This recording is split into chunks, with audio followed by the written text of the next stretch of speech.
Hey everyone, I am live finally. How's everyone doing?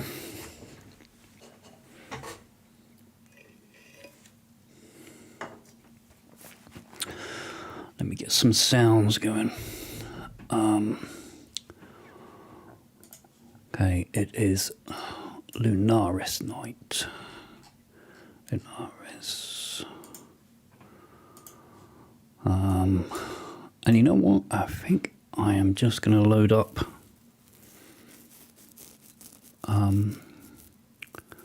mostly my own presets.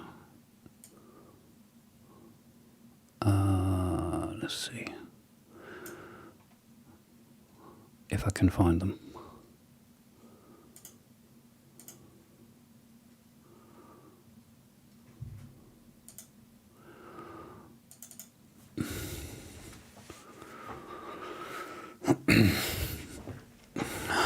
Hey Chandro,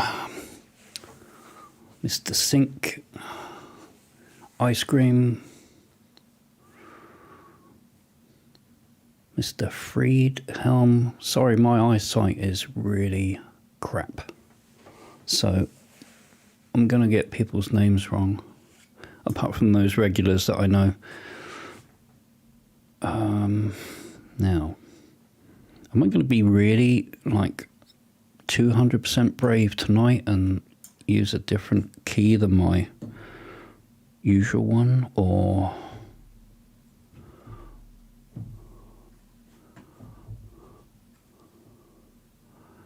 hang on, we've got no sound.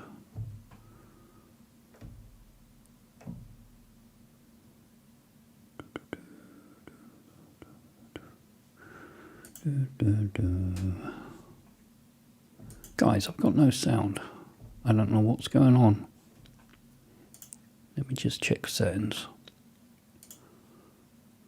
Uh-oh.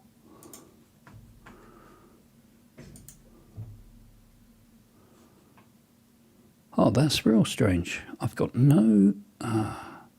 there's nothing appearing on the master channel. Alright, I hope the audio doesn't explode in a moment.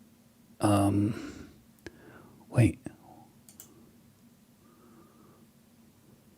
Wait, what? The master channel is showing no input. What the heck? Hold on. Oh no, I think that's correct.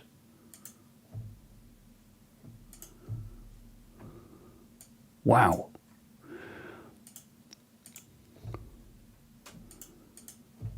Guys, I have no sound. Well,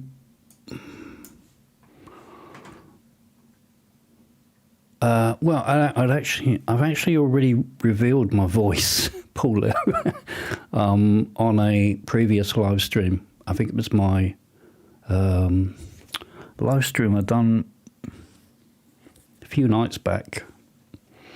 But hold on, let me just try and figure this out. I was not prepared.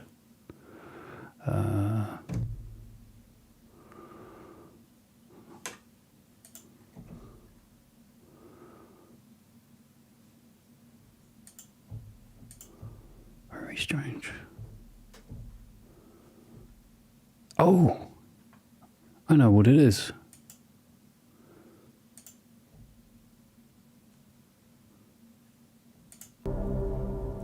I had pull stretch. I'll show you my screen. So there we go. I had pull stretch set up on my on the inserts, and it was preventing sound from going through. How do I set this up? I think it's that one. Okay, yeah, that sorts it out.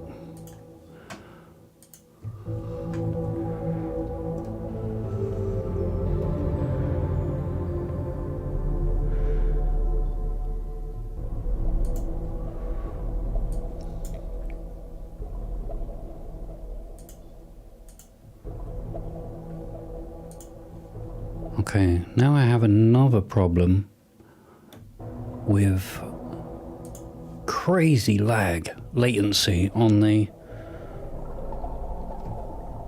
VST. I don't know what's going on here.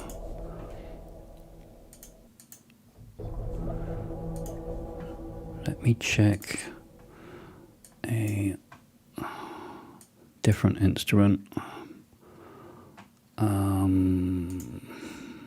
Alright. Come on, Tina, don't let me down.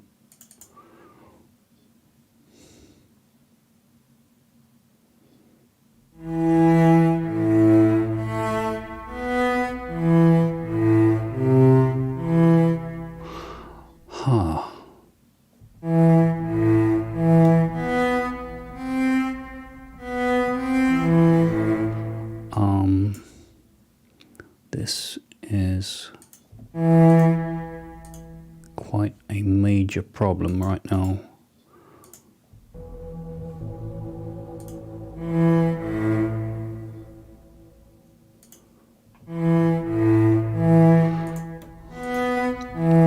I mean, if the worst, well, hold on, maybe it's something on my master channel. Worst case scenario, I might have to restart the stream and see if that fixes it. But it's also, I mean, it's almost like one of the effects I'm using on my master channel is creating massive amounts of latency.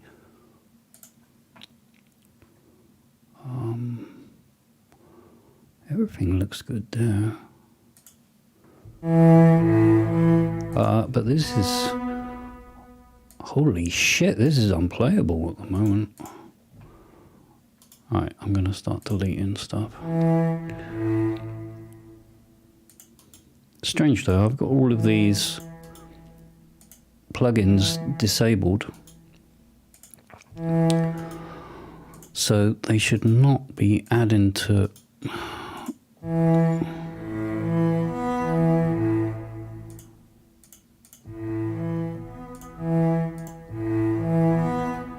man, it's still there.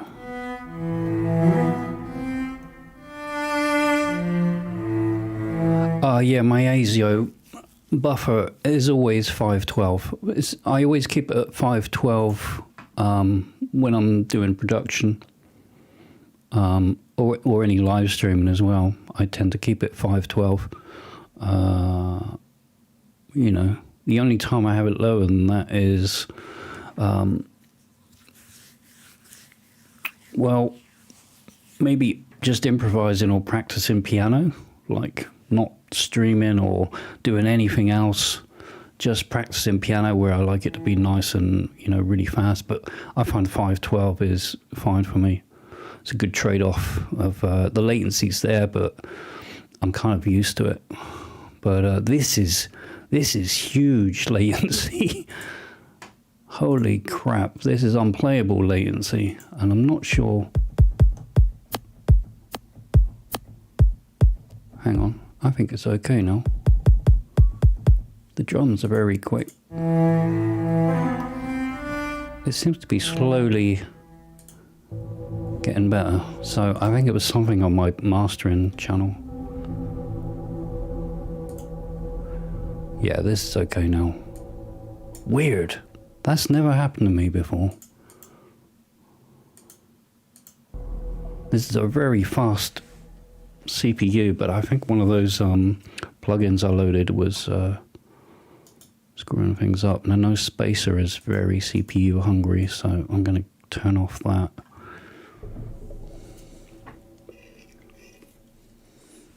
Right, okay, we are ready.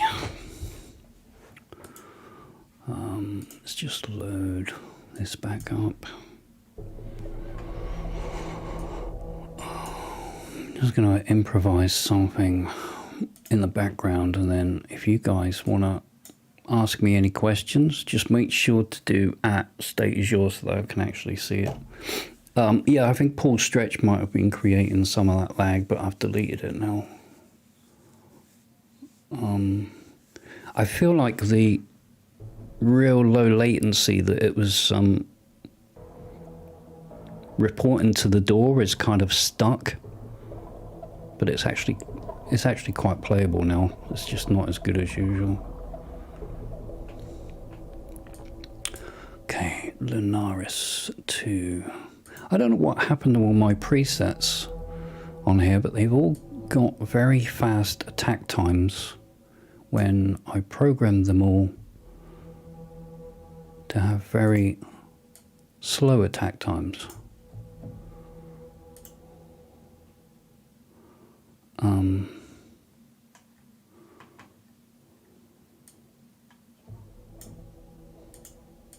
So I'm going to have to fix that and save all of the presets.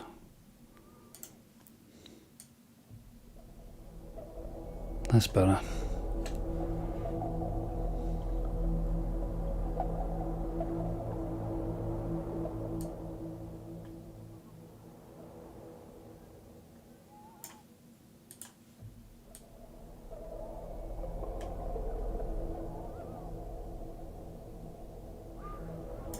I really must remember to check my audio settings before I go live, so crap like this doesn't happen.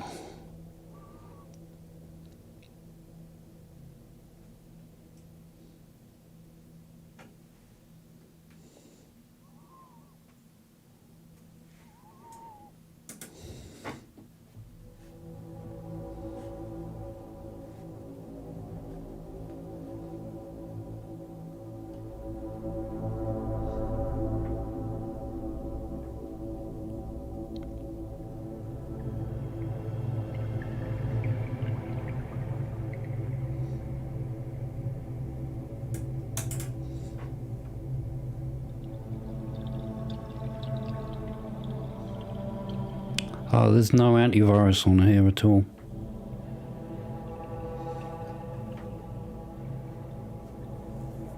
The system's extremely clean and optimized for music. There's no antivirus or anything. I mean, it doesn't usually even have a internet connection, but you know, in this case, it does for streaming. But otherwise, it's turned off most of the time.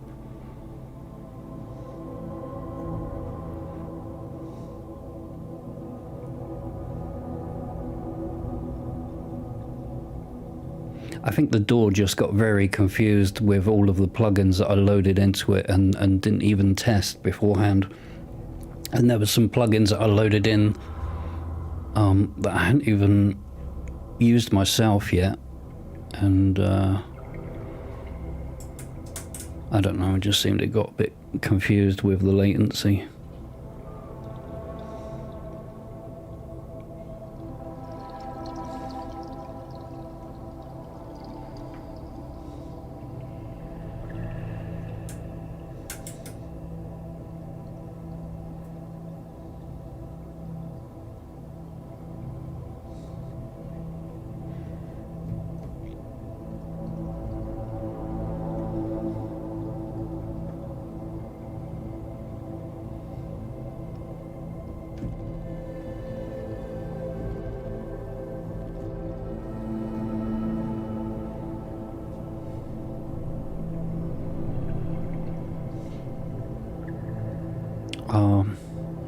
Had a memory upgrade not long ago actually. I got 64 gig in this fast memory. Seriously, that's the first time it's ever happened. I've never had latency like that before. It was the plugin, I think. It seems to be back to normal now.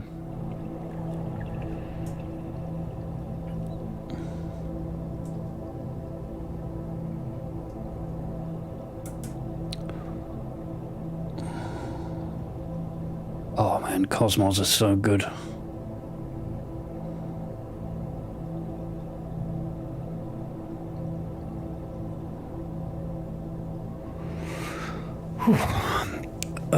Shanty, yeah, do you mean, what do you mean? Do you mean this, ambient tracks, or ambient music in general, or this soundscape.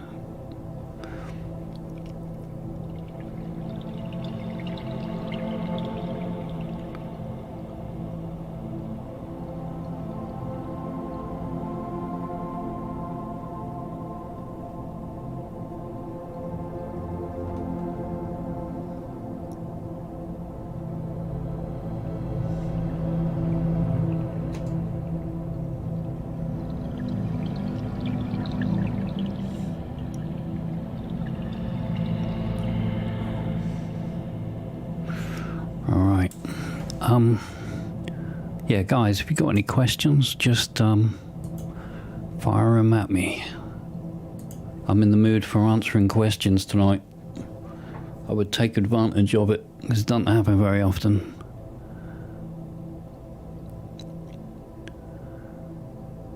Hey, Marion.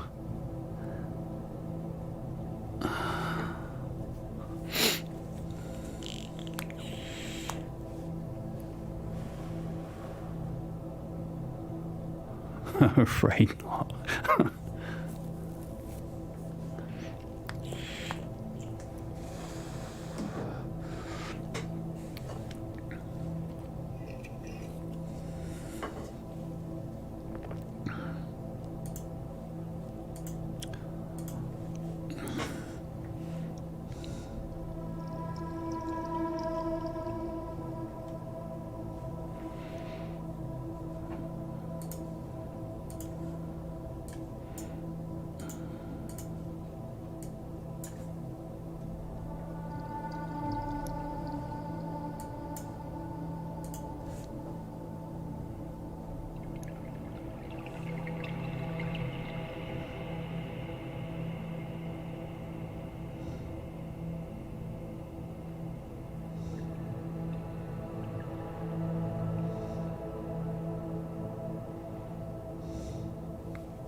A stream of ones and zeros for a voice. Yeah, sometimes I do, or I feel like it. Did you upload your very first music that is worthy to audience members? What do you mean? Alright, hold on, let me just... Do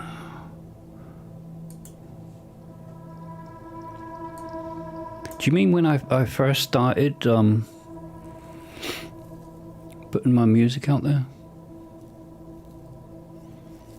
I guess that can kind of tie into Ralph's question about about how I got here, and I guess by that you mean where I am today. Wow. I guess that goes back to must be about 13 or 14 years ago, I think, when I was coming up with the tracks that I guess most of you will probably be familiar with on the album Outlines. And before that, well, nobody knew of me except for me, really. I mean, I didn't even have, and I don't have close friends that were really into my music, so it was really, I was the only one listening to my own music. I was in that, kind of bubble. Oh, hey, Dan, how you doing? So I was in a very, small bubble, just me listening to my own music and listening to other, obviously other ambient artists that were already established.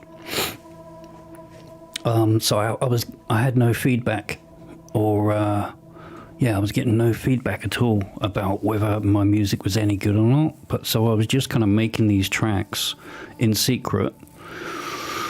And then I discovered SoundCloud, which, was quite a big thing at the time. Small bedroom producers were using SoundCloud to kind of put their stuff out there. And then other artists and producers on SoundCloud would kind of comment on your songs, and then, you know, you would do the same, and it was just this kind of back and forth community that kind of, you know, you kind of propped each other up and gave important feedback and stuff like that. So that's where, if I remember, some of my first tracks were uploaded. And yeah, so I put some tracks on there, the very few that I'd managed to kind of finish or were almost finished, and people really liked the stuff, which was quite a shock to me actually at the time, because I didn't really know if my music was any good or not. So then I just continued creating more tracks, and eventually outlines became a thing. And I think almost all of that album was probably on SoundCloud first, and then released on Bandcamp, I believe. I don't know, it's a long time ago, so it's kind of hard to remember exactly where I published the first album. And I still think that's my most creative kind of peak of my music. 2011, right. So, but I made the tracks before then, I think. But anyway, yeah, that was my most creative album, I feel, and it's still my favorite. It's still one of my favorite albums for, you know, creativity. It's easily one of my favorites. Unfortunately, the mixing and the mastering is way below the kind of standards I'm capable of today, but you know, the music is yeah, really, I was really happy with how that came out. Yeah, SoundCloud was amazing. I mean, it still is, but I mean, it's just not what it used to be. Did I answer the question? I think I did. I mean, since then, yeah, I mean, I'm trying to bring that up to date. I mean, since then, it was just, it was just downhill. I mean, it was just, I think once you have a following, and I had a small following back then, but it was a very positive and encouraging following, and my releases were, you know, really well accepted, which was just, I mean, massive for an artist who's not really put their music out there before. So when you hear that, it's a real ego boost, and it gives you a lot of motivation and encouragement and confidence to just do more. So, you know, the next albums, So Long Eternity and Disconnect, weren't very far behind that, and I think my mixing continued to improve, and yeah, I just carried on like that, building a following, and here I am.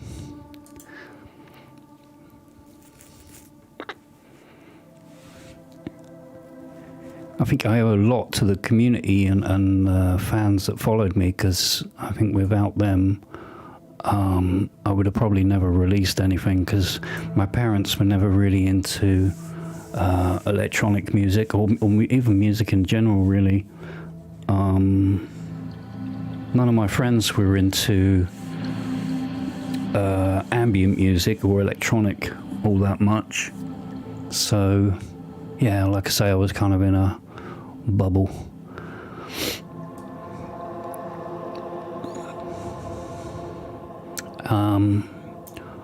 Positive music. Have you done any film scores? No, I've not done any film scores, except you know, I've done some short music pieces for an indie movie, but you know, nothing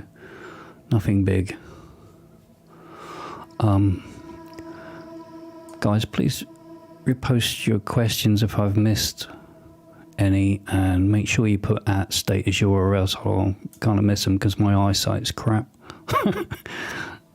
It's really easy for me to miss questions.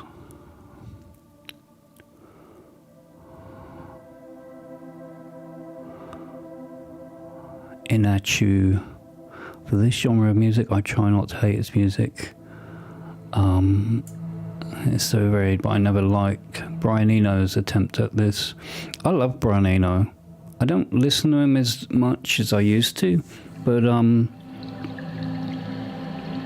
don't know how long ago it was. I mean, he's one of my influences, even though I don't really mention him a whole lot, but he's definitely one of my influences back in the, I guess, back in the 90s somewhere, when I was listening to a lot of crap, and I don't include Brian Eno in that, but I was listening to a lot of kind of new age crap.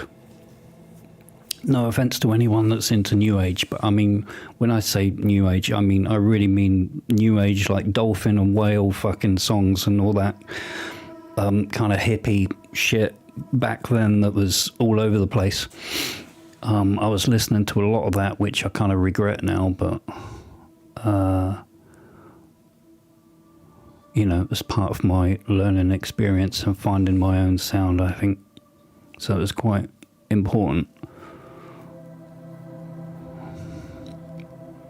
Erwin, I'll just call you Erwin. I'm not going to try pronouncing some of these names. BT's This Binary Universe is one of my favourite 5.1 electronic music albums. Ever thought of doing a surround track or album? By the way, I love that fucking album. That was a huge, that was hugely inspirational for me back when it came out. Although I don't think I was big into doing my own music at the time. I wonder when that was released. It seems like a long, long time ago now. But I absolutely loved that album, man. I never thought I'd be able to do anything even remotely close to that. I'm still not sure I have done, really, but it's a fantastic album.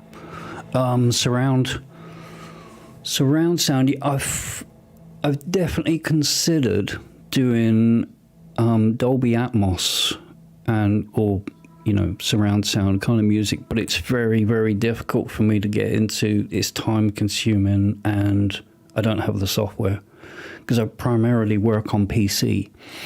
And at least for Dolby Atmos, I don't believe there's really a good software solution quite yet for doing Dolby Atmos stuff, because I've got a Dolby Atmos setup. And so it'd be, you know, really cool to do like one of these kind of tracks in, you know, 7.1 or 11.1 and have all of these sounds just kind of moving around above and below you. And oh man, that would be awesome. I would love to try it. Hopefully one day I can do something, even if it's just like a one-off or something.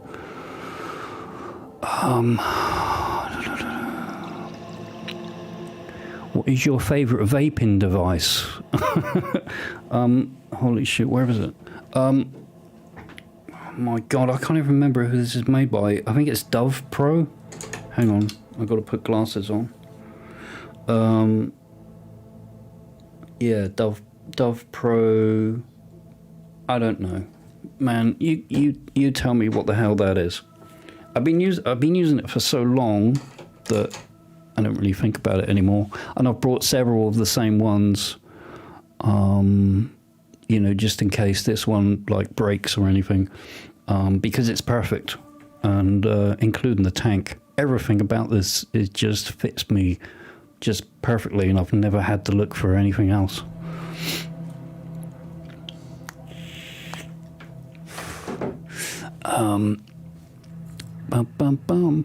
Specsavers. Oh, I know that company very well. They're the ones that made my glasses, but I hate wearing glasses. Chandra, what is your favorite? Oh no, sorry, I just answered that. Yeah. Fedor or Fedor.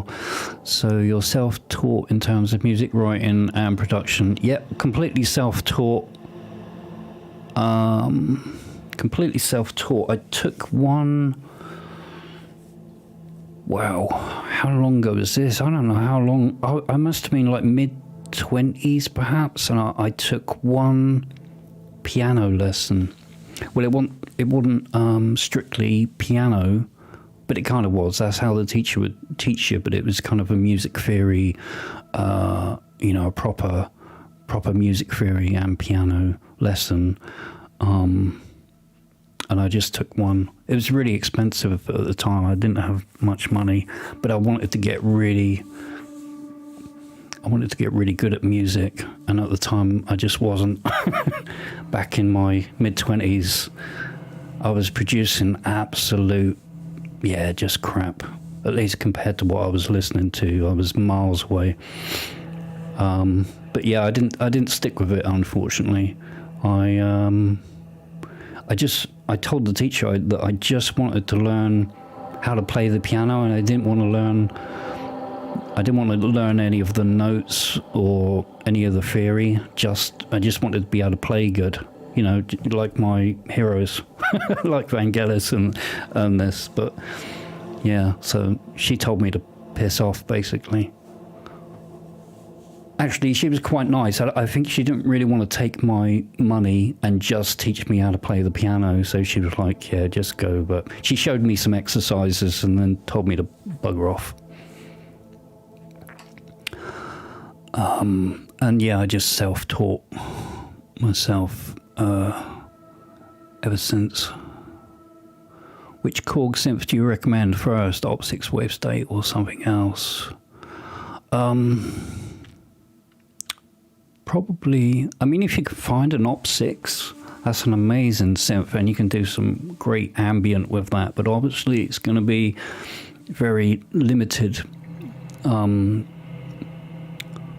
You're limited to FM, although, you know, I say limited, FM's a huge, I mean, there's just a massive range of sound that you can get out of FM, so it's not really a problem. But obviously you're not going to have access to samples and more kind of atmospheric textures and stuff like that. So the wave state is better in that regard. So I don't know. I would probably start with the Opsix and then consider a wave state maybe somewhere down the line if you want to stick with the Korg synths. I think they're all amazing. I think Korg really did an amazing job with those synthesizers. It's just the key beds that are awful. Oh, man, am I really behind on questions? Oh, not really. Hold on. All right, I'm catching up. I'm getting there. Shanty, the software you're using and running, and the possibilities it gives interest me a lot. Any advice how to make first steps in that? Shanty, so you mean it with Bitwig? I mean, there's a lot. I'm not really planning on going into in-depth tutorials on how to use Bitwig, just because there's other channels that already do that extremely well, including, you know, channels like Polarity. I mean, he's just awesome. If you want to learn how to use Bitwig, I think that's probably the guy to watch. But there's other people doing tutorials in Bitwig as well. Which they do way better jobs than I can. I'm just not as good at articulating myself for doing that kind of tutorial. NRG 242, anyone that you would collaborate with? Any interest in having remixes done of your work? I used to collaborate. I used to do collaborations, and I used to do remixing and all that kind of good stuff. But at some point, I disliked it. I had some, I just had some not very fun experiences where the remixer, you know, because I was remixing another artist that was maybe on the same level, not bigger or you know, kind of on the same level as me, and I remember at least one or two were kind of, instead of letting me do my own remix, they would kind of direct me and ask me to do it this way or that way, at which point I felt like it's not really my remix anymore, because they're kind of, you know, they're pushing and pulling me to, yeah, it didn't, I wasn't enjoying that very much. Plus I was doing a lot of remixes for like competitions as well. There's a lot of, I don't know if they still exist, but there was websites where you could remix big artists or fairly big artists, and then you would enter your remix into there's like a public forum kind of place where everybody would vote, and then, you know, you could win all kinds of stuff. And I never won any of those, even though I felt that I actually did some pretty damn good remixes. So that's a little bit defeating in a way. It kind of gets you down after a while. So I stopped doing remixes and I stopped doing collaborations, because I think collaborations can work, but if it's done with the wrong person, it can really put you off, because it becomes it's not really yours anymore if the other person is pushing you to do things that you didn't really, or, you know, or go in directions you didn't really want to go. I don't know, I just never felt very rewarding to me. Plus it's these days it's a time problem as well. I just don't have much time to really consider collaborations anymore. In Azure, do you have any Ray Kurzweil electronics or keyboards? Nope, none at all. Erwin, 2006. Was that 2006? Was that oh my god, I've completely forgot what we were talking about.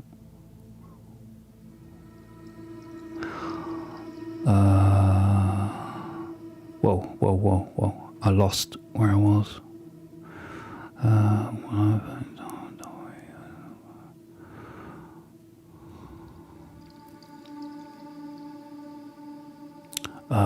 In Azure, yeah, I was specifically talking about Dolby Atmos music, where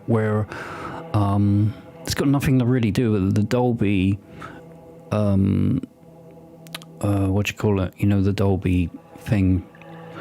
I forget what you would call it, but I'm talking about Atmos, Dolby Atmos, where you've got like 11 to 1 speaker setup, which is also above and below you, just real cinematic, enveloping sound.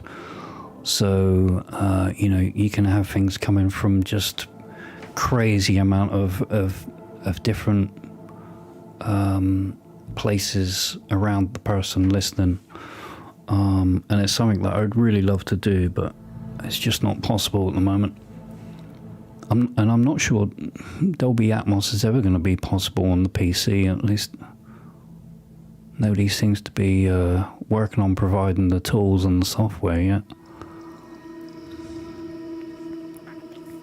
How do I get time to do all my streams and albums? And how do you keep each track in Bitwig in the same key?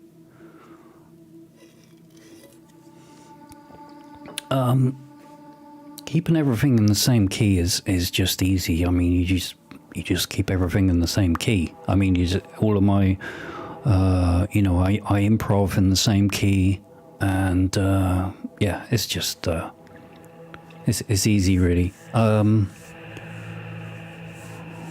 how do I get time for my streams and albums? I mean, this is what I do full time, so I've got plenty of time to do streams now and again if they're only, you know, a couple of hours long. It's no problem. I'm pretty much dedicated to music. It's pretty much all I do, really.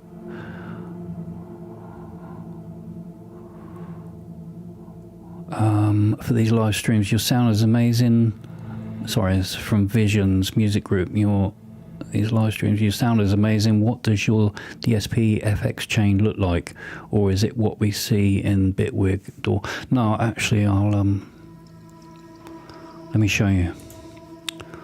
I actually got this from somebody on YouTube a long time ago when I was setting up the microphone. And it just consists of these 4 plugins in that specific order. Renegade, which is the gate, I believe. Yep, Renegade. Rough Rider, which is the compressor, the de-esser, and then Pro Q3, which was something I decided to put on there. It just kind of gives me a slight radio voice with these curves. So yeah, that's it. And I think, hold on, the compressor is pretty aggressive. It's just the way I like it, really.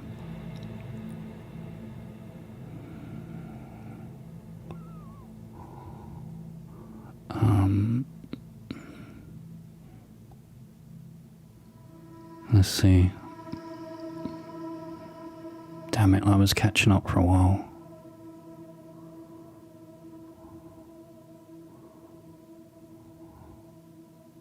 Oh, BT's This Binary Universe was 2006.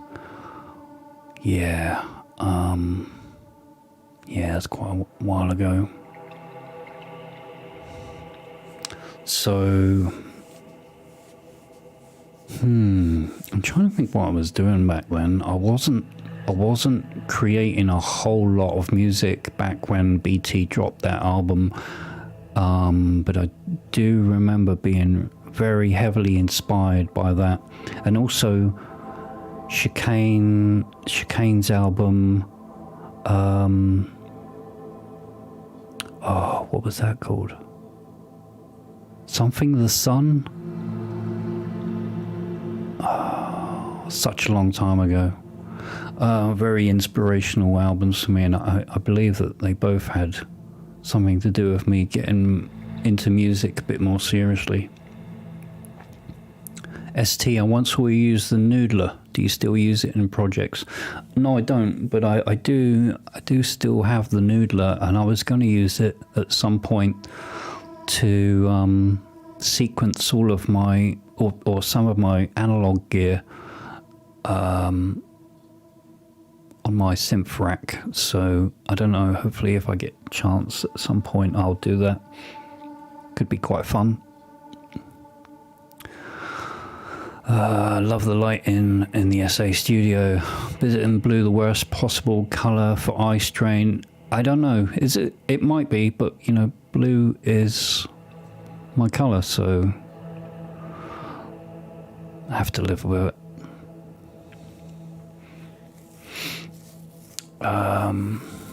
Whoa, Pat speaks. Hey, Cyber Lily. Long time no see. Cubase and Logic have built-in Atmos support. Yes, Michael, Logic has Atmos support, so you can basically so you can make Atmos in Logic, but I don't own Logic. I've got a MacBook Pro, so I would have to buy Logic and make completely separate projects in on that, and then yeah, I don't know if I want to do that. I've considered it, but I'm not sure. And how many people would even listen to my stuff on Dolby Atmos? I have no idea. I would. I would love to hear some of my tracks done in Dolby Atmos. I can't even really imagine it. I think it'd just be awesome to play with. I love the drums you're always making on your tracks. From where do the drums come from? Hi, Marion. My drums, I mean, the drum samples, they come from everywhere, including Venus Theory's recent free pack that he put out. But a lot of my drum samples, I mean, I just brought a whole another load of drums from Splice, because they give away 2 free months of Splice. I don't know if that deal's still going, but I mean, holy crap, if you need drum samples, you should be signing up for the Splice freebie and grab those. It's 200 credits, so that's, you know, basically 200 individual drum samples. So I made good use of that. In fact, I'll show you in a second some of the drum sounds that I got from there, because they're pretty damn amazing. Apart from that, my other drum sounds just come from either various drum software that I've bought over the years, or sample packs, Machine, the Machine library, and some Machine packs that I got with, you know, complete native instruments, complete, and extra ones that I brought.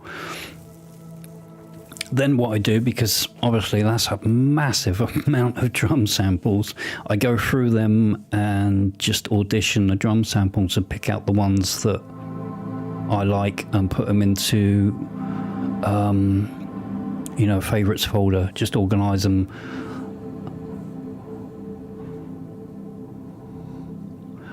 Bridge, we're roughly the same age, I may be older. Remember old FSOL Lifeforms albums? Oh yeah. I think at the time I wasn't into them. Was it Future State of London? Oh my god, I can't even remember that. I've never been a Future Sound of London, sorry. I was never a massive fan of those at the time, but I listened to them since. I'm trying to think what else I was into then. Enigma. If you guys remember Enigma's first album and their second album, I was big into Enigma at the time. I was still listening to Jar a lot, I believe, back then. Vangelis, obviously. I've been listening to Vangelis for as long as I can remember. Tangerine Dreams, I believe I was still into up until about the mid-90s. And as I say, Brian Eno. Oh, there's so many. There's so many, but I think the most influential bands that helped me to kind of learn music were probably Tangerine Dream, Jar, Vangelis, and a lot of the crappy new age stuff, which I can't even mention the artist names. One of them was Suzanne Kiani, who it's horrible to say crap. I mean, the albums I'm thinking of hers back then were definitely new age, but there was some cool stuff. It's not the kind of new age that you would hear in a DIY store, which is kind of, when I say new age or crap new age, I'm talking about DIY store, elevator, crappy music. I was listening to a lot. I don't know why, for some reason. I just kind of fell into this new age moment. Did I miss any? If I've missed any questions, guys, please repost.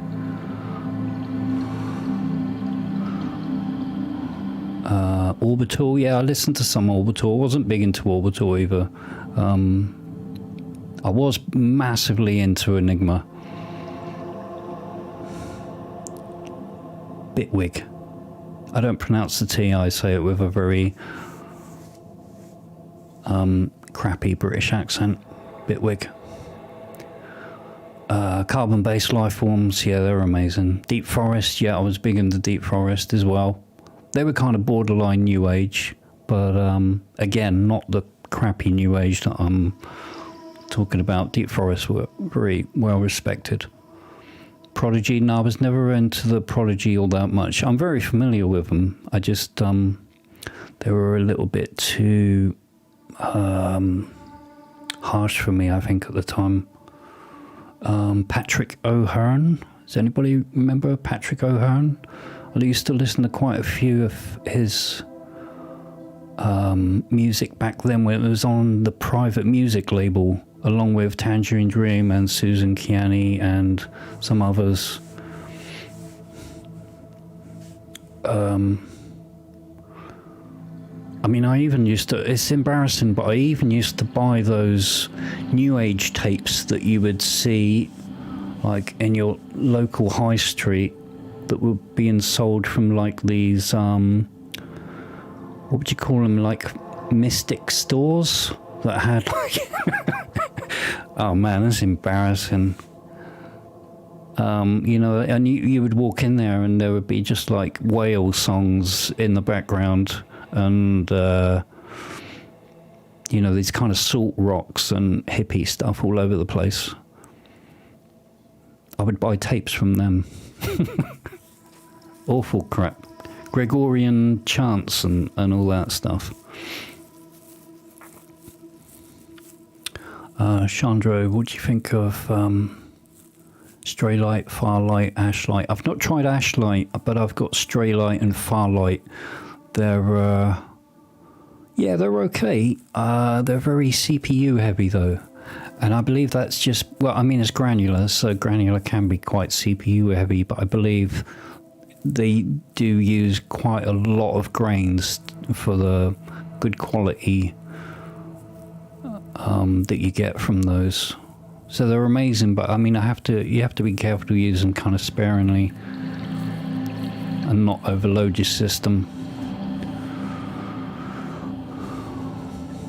But yeah, they're awesome. I don't use them enough, to be honest. I've got too many plugins. It's just a problem that I've got, first world problem. I don't remember Kataru. I've not listened to enough Kataru to really say. Christopher Franke, I know his music very well. And obviously Klaus Schultz. And actually, I discovered Klaus Schultz very late. Very late, probably late 90s, early 2000s maybe. I was aware of him being in Tangerine Dream very early on, but for some reason I just never really looked for his solo stuff.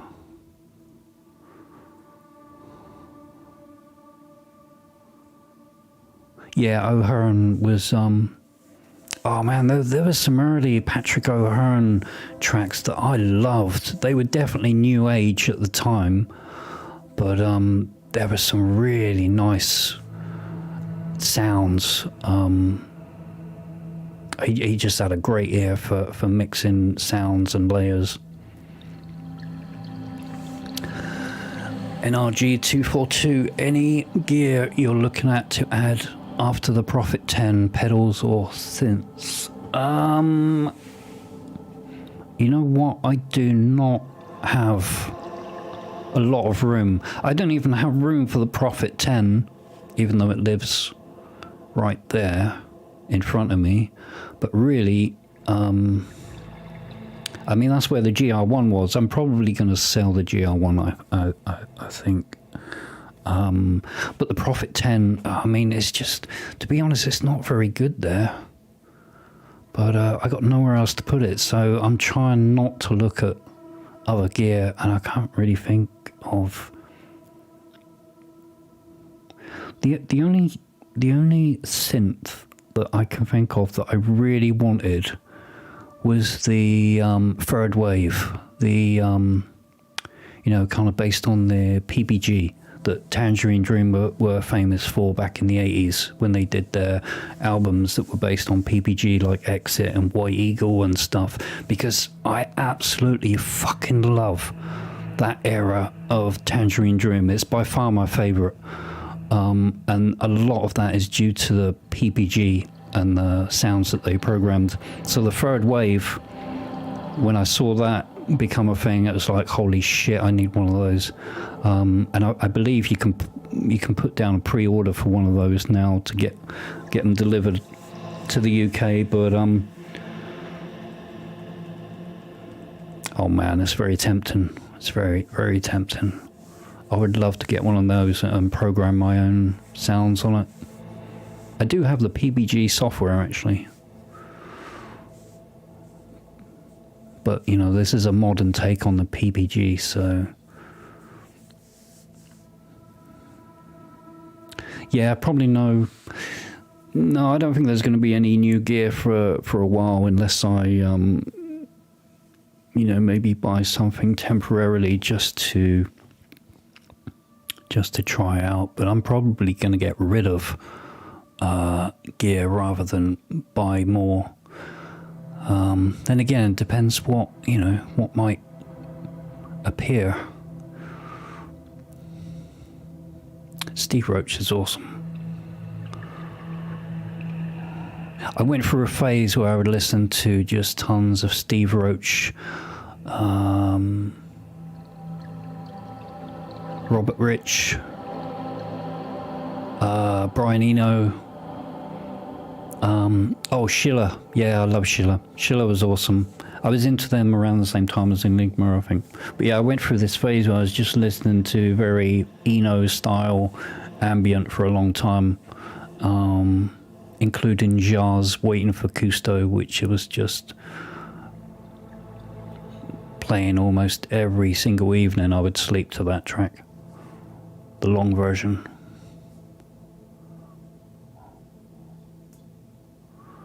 NRG 242, waiting on the Osmos here as well. Yeah, I just paid for the rest of my Osmos, so that's should be on its way. Although I've not had an update yet, but it's supposed to be on its way. As soon as that comes, I'll probably do like a solo video of that on my desk, on my you know, my spare desk. Visions, my heart broke when your modular got small, but I totally get it. Yeah, man, that's I mean, what can I do? I'm even struggling with the small system, not because I'm not enjoying it. I mean, I love it. It needs a bit of tweaking. Some modules need to go and replaced by more efficient modules for the space. But my eyesight is just it just put a big downer on that big system, and it's still a problem with the small system, but it's bearable. And glasses just don't help, because the glasses aren't the problem. It's the difference in vision. So I have to, unless I use bifocals, which I don't like using, I have to put the glasses on, you know, make some patch connections, remove the glasses to see other parts of the system, and then do some patching. I need to look at the laptop maybe, which means I need to take the glasses off again. I need to look at the Oxy One, which is kind of my main sequencer now for the Eurorack, which means I need to put the glasses fucking back on again. You know, and it's just like this constantly. Glasses on, glasses off, glasses on, glasses off. And I hate it. I hate having to do that all the time. So the big system just had to go. Plus, like I said, that small system and the way I've got it configured is just as capable and just as powerful as you know, the big system was, at least the way I used to patch it, because I never used more than, I don't know, 70% of the modules in the big system. I just never did. So I mean, if you think about it, if you get rid of all of that redundancy and you make a really nice Eurorack system with stuff that you need, it has to be in there, and you know, you've got the utilities to allow you to get pretty creative with the patching, etc. That's it. That's all you need. You don't need a massive system. It's just you know, plus it is that old age thing of having way too many options. So sometimes I would sit in front of that large system and I would just feel kind of intimidated and my mind would just go blank because it would be like, where do I even start with this? The system's so massive. I mean, it's not a big system, but you know, compared to some others. But for me, it was too much, too many options, and half the time I just didn't know where to start. Once I got started, I was okay, and it would take up a lot of time when I was doing like one modular track per week, you know, for those 3 years, which allowed me to pump out all of those modular works, which was my, you know, like my personal challenge. That would take me several days usually to put those patches together. And then, you know, once it was recorded, all the cables just came out, you know, just start again. Which I really enjoyed that, but that really took up a lot of time. And my album, which I started putting together, must be over 2 years ago now, it's not even 30 or 40% complete. Which, I don't know, you guys are probably not even aware. I mean, I did post that I was working on a new album, and I'm not talking about the last couple of albums I've done. This was a proper big studio album, which, just got shelved. Plus I had to move as well, which just kind of reset everything. All right, anyway, I'm rambling. What else did I miss? Hey, IP, Mr. Popes. Let me go back. I'll wait on the Osmos. I can't wait for that thing. The Osmos is one of the most exciting pieces of equipment for me, you know, for a long time. Do you still use Studio One once in a while? This was Barbadell. Sorry for the wait there. Studio One, yeah, I use it all the time. I use Studio One for mastering. Every single track I do is mastered in Studio One, and I can't see that ever changing, or at least, you know, not for a long time. But I don't really compose anymore in Studio One. It's just not really necessary, but I could do. I might have to try it again one day just to make sure I still got the skills, and remember how to use Studio One, because that was my main door for years. Waiting for Cousteau was mind-blowing at the time, yeah. Actually, I started a cover of Waiting for Cousteau a long time back. I'm not even sure what door I was putting that together in, so I don't know if I can go back to it. It might be too old. The project might be just, you know, impossible. If it's in Studio One, maybe I can salvage it, but I'm going to have to check on that, because it was actually really coming along. It was nice. It was like a modern take on Waiting for Cousteau. And, I never got to finishing it. Big project, that one. And Dawson, do you use Intex Studio Grid controllers much? No, not as much as I should do. I mean, they're right here. I've been using them more for the Eurorack stuff, so that I can control the Eurorack with like one or two of those on the smaller desk. It's been fantastic for that. But I haven't been using them so much on this desk, as you've probably noticed, until I need to do an actual performance, which I haven't actually done for quite a while. Obviously for live streaming I don't really need to use these.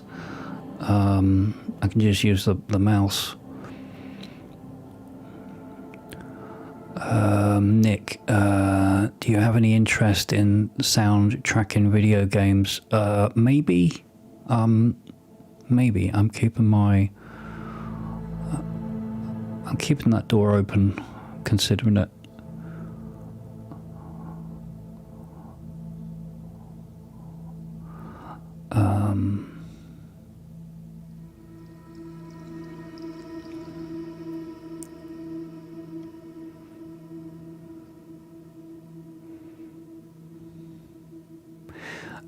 Distant systems. How did you manage to duplicate the sound of TD's patches in your covers? Oh, thanks, man. I'm glad you think they were that close. I don't know. I just, I mean, take for instance, you know, the best cover I've done, "Love on a Rail Train." I just studied it and just one by one, just tried to figure out what the sounds were, the actual waveforms being used, and you know, tried different VSTs and plugins, you know, to see which ones were kind of close, and then just went from there and just kind of dialed them in. I don't remember how long that track took me, but some of the covers I do, when I'm trying to get the sounds really close, they do take quite a long time, actually. And it's just, I think you just need to have a good ear for it and for synthesis to be able to kind of, you know, figure out what kind of waveform it is, what kind of filter it is, and stuff like this. But, you know, it's not that difficult when you've had a lot of practice.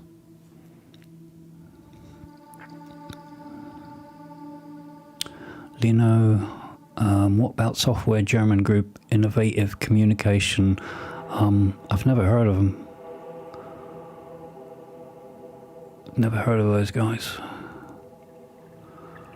Fedor, damn sad to hear that about your site. I mean, it's just my vision's fine. It is just, you know, close up is crap, you know. Just, but I'm 50 years old. I mean, it's normal. It's normal at my age. Stuff has to be like at least a foot away from my eyesight to be able to read it. But obviously, if it's small text and stuff, I can't. So,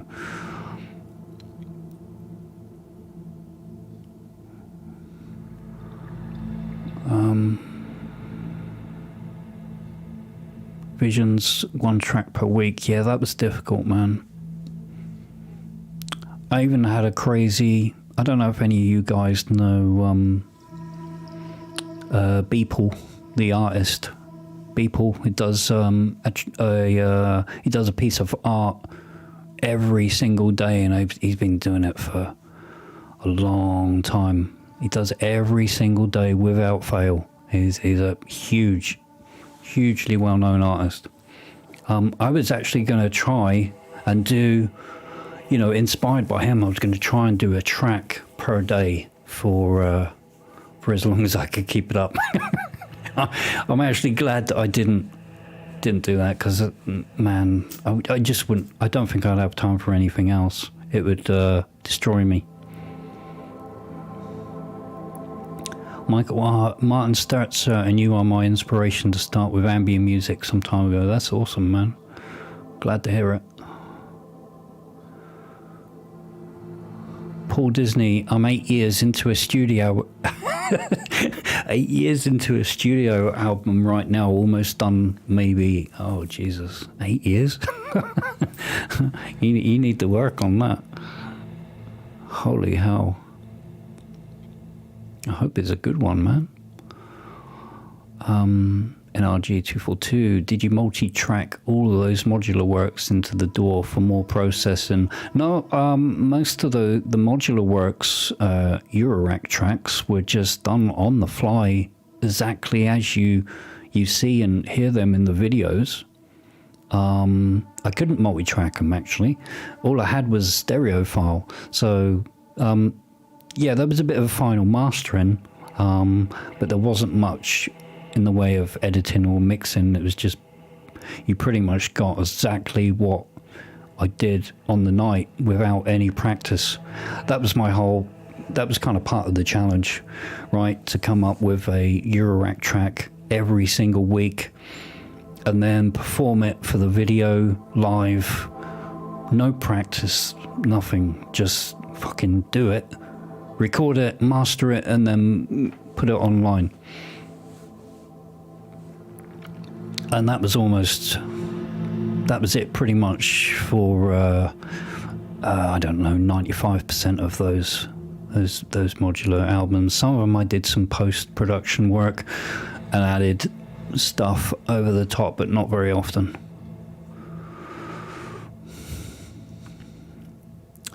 Hey, wow, I've actually caught up with all of the tracks.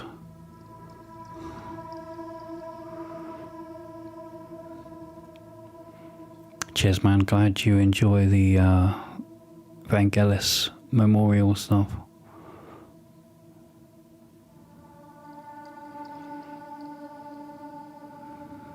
A track per day would be amazing. Your workflow would have to be spot on.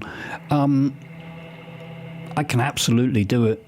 I'm very confident that I can do a track per day. It's just for me to, take on that challenge means to give up a lot of time to do, well, fucking anything else. I mean, I might be lucky and some of those tracks take like 1 hour, boom, they're done. But, some of them could take a few hours if they go in the wrong direction, or I have to restart them because, for whatever reason, some of them can take a lot longer than I really want. And, that's a commitment I can't really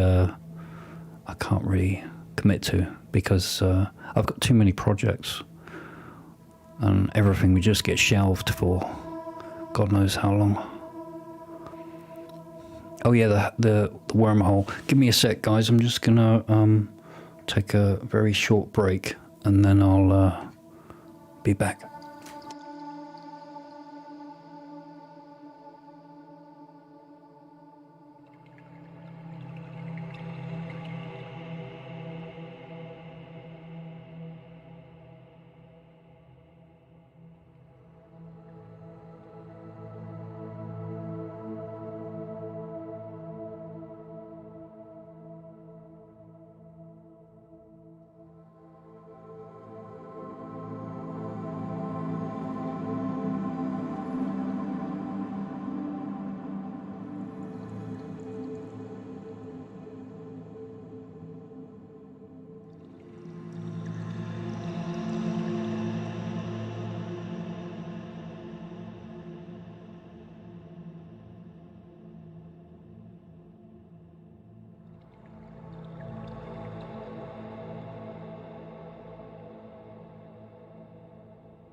I am back.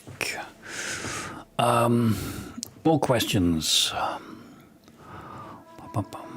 Do the neighbors ever complain? My neighbors don't hear anything, and probably never have done. I almost do. I do almost all of my producing and listening and everything with headphones. My Odyssey LCDXs.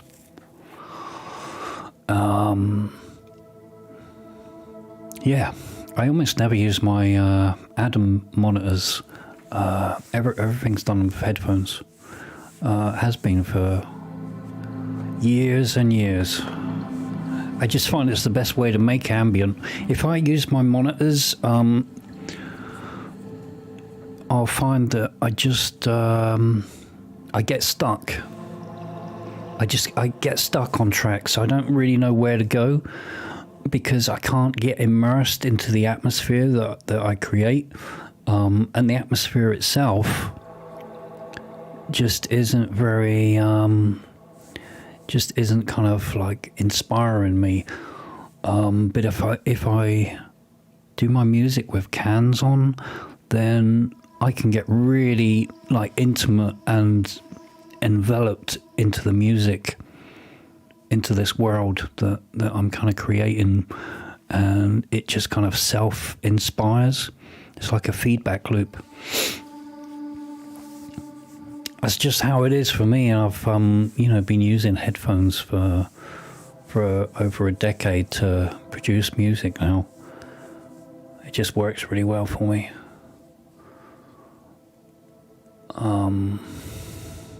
Do you know or take any inspiration from Cinematic Labs? Cinematic Labs? I've never heard of Cinematic Labs, sorry. They sound like somebody that would make software.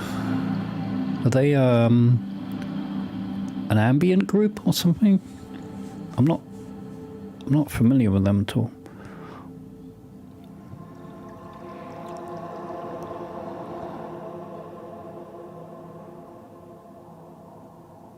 What door is that? It's Bitwig Studio. How heavy are the LCDXs?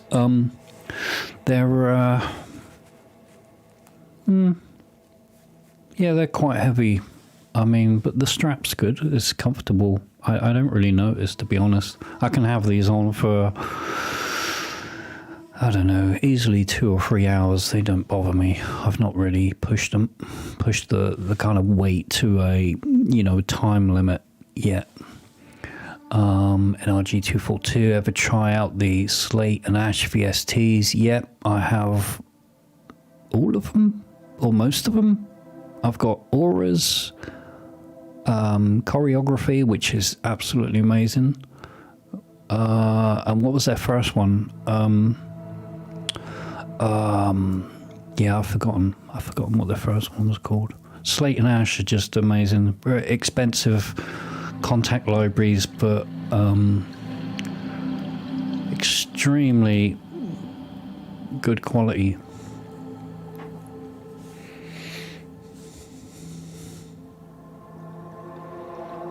Yeah, I do everything on headphones, Bill.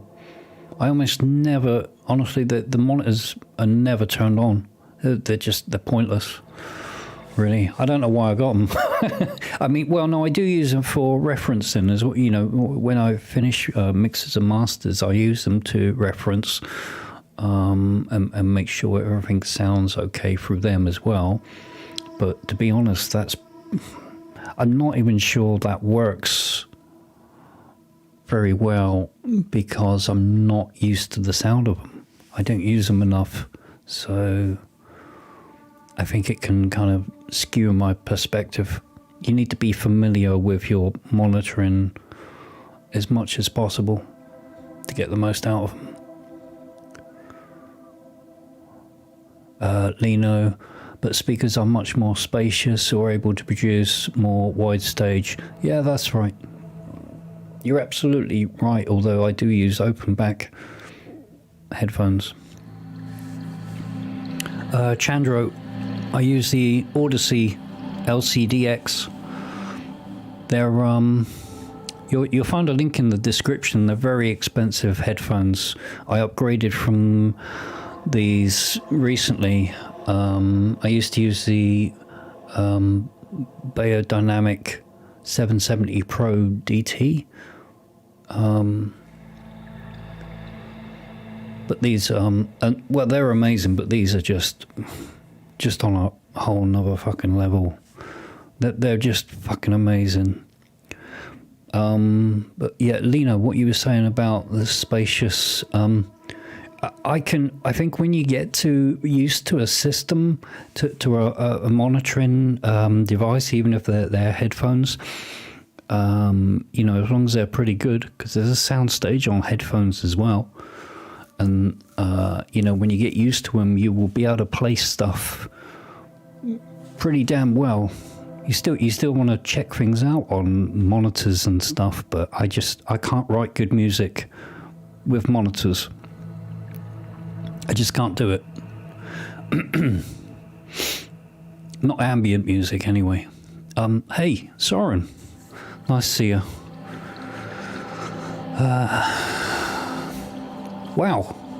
Free NFR license of Lunaris? That's awesome, man. Slate and Ash is currently 30% off. That's fantastic. They're amazing libraries. Bill, have you gone through a lot of headphones to end up on the ones you prefer? Oh my god, yeah, so many. So many headphones. I mean, I still have a lot of them. My favourites for a long time were the Sennheiser HD25s, cheap headphones, but still amazing.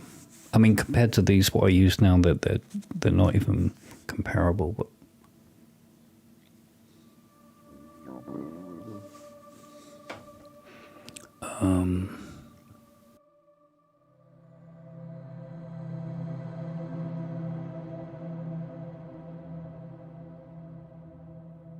But yeah, I'm pretty happy with these.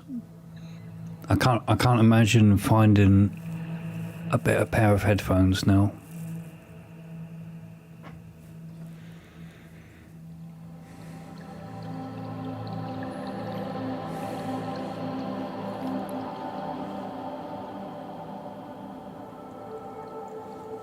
Oh, hey, Bridge. Wow, congrats, man.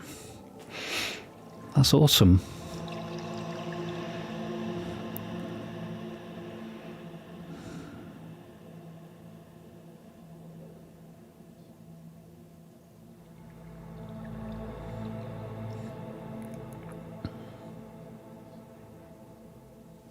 All right, let me, if there's no more questions. Guys, have you got any more questions? Just aim them at me and I'll do my best to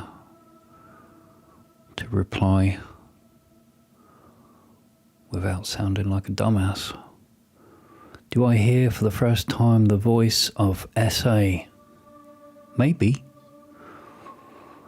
Maybe Frank, or maybe I'm an AI. Maybe this is artificial intelligence. Stasia, what new music do you listen to these days? Oh, you mean except for my own? I didn't mean to sound big-headed. But I listen to Cadwell's Reach pretty much every night to sleep to. And it's not because I think that track's amazing or anything. It's all right. It's not the best track I've ever made, but because I know that music so well because I made it. It is not distracting in any way at all to me. There's nothing about it that really captures my interest, but it sounds nice and it fills the room with just a nice vibe. So for me, sleeping to my own music is just amazing. And this is actually what I wrote Navigating a Latent Space for, the Dark Void mix. I was using that to sleep to for weeks.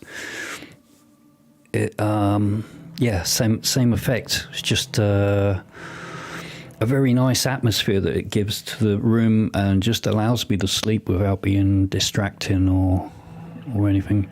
But in terms of other artists, I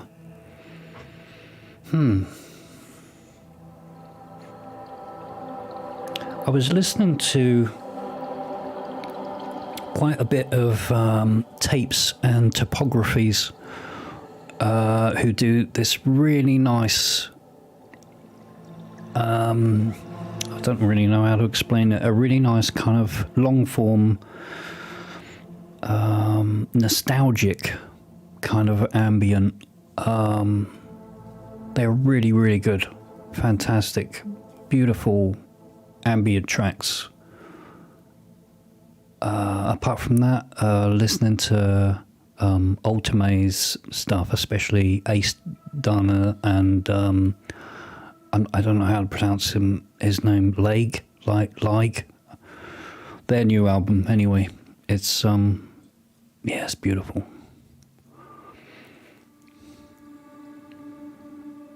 Highly recommended.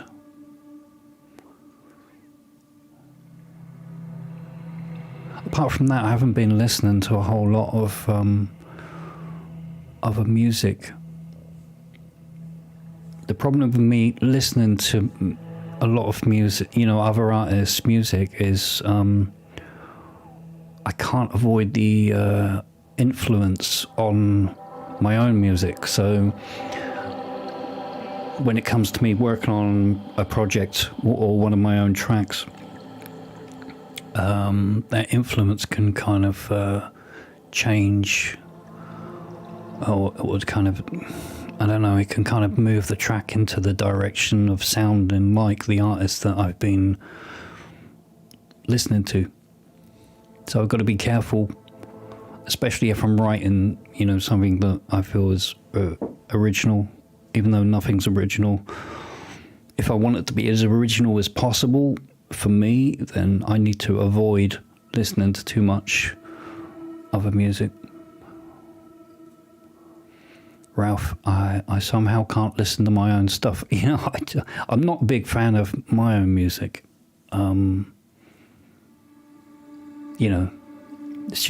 It's the way it is. I don't listen to a lot of my own stuff, but it's kind of long form. The long form tracks that I've done are very, I find them very relaxing.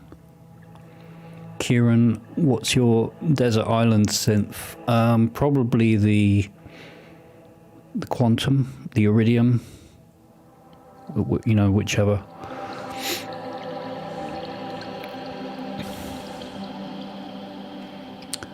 Leg and Ace Downer's new album is lovely. Yeah, it's brilliant, man.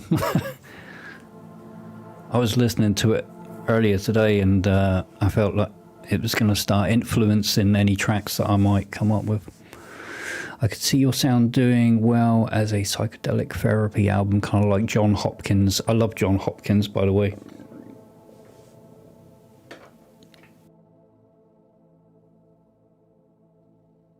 John Hopkins was a big inspiration for me for a while.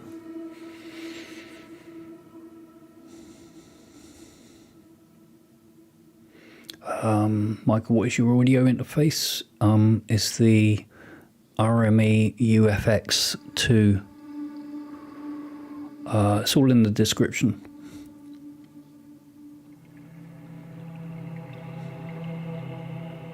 And that's supported by Pulse 16 ADAT by Ferrofish, which just gives me tons more inputs for the hardware synths.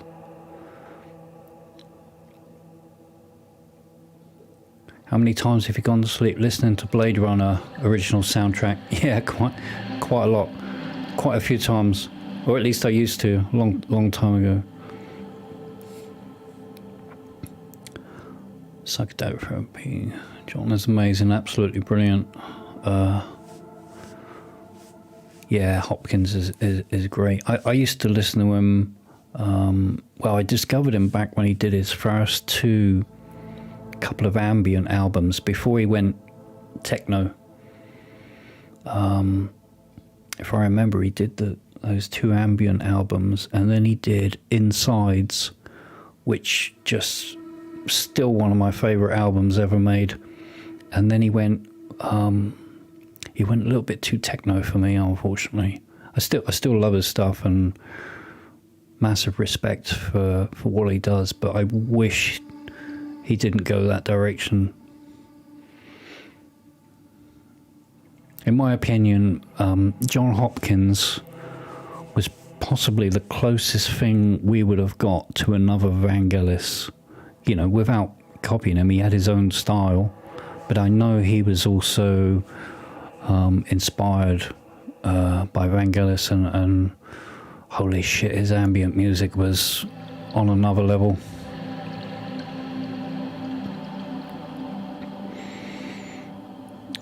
Bill, what shop do you buy most of your gear from?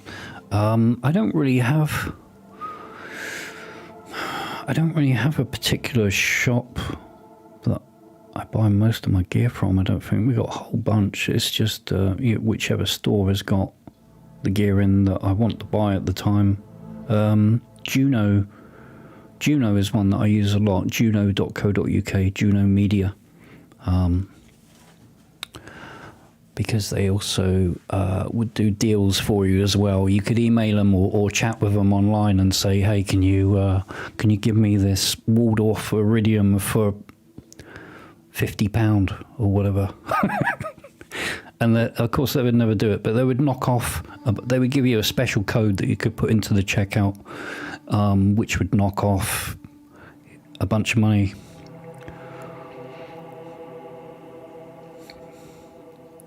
NRG242, I'm not familiar with either of those.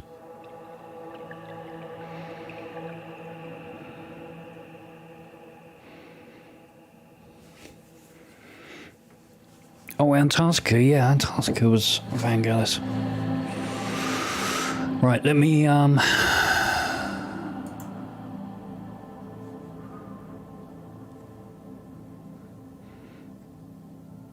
I just realised it's the buffer's completely gone from Cosmos.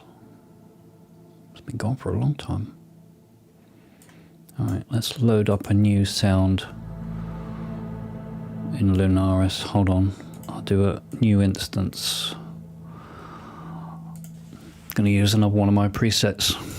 Is Soren still here? Soren? Hello? Oh shit, I need to pull in another instance of Contact. Contact 7. Lunaris 2. Soren. Yeah, Soren. For some reason, all of my presets in Lunaris 2 all had their attack times reduced, like really, really low. I mean, I guess it was done for a reason, but I'm having to go through and put them all back again. Put the attack times back up. Let me find one. Maybe they're not all like that. I'm not sure. I've tried every single one of my presets in the actual release version of Lunaris. Let's have a look. Let's see. Main. Oh, this one. Well, yeah, attack time might not have been changed on that. Maybe it's only some of them. It's really long on there, and I'm not using that slot. Okay, well, some of them were definitely adjusted, I believe, but this one's fine. Let me try.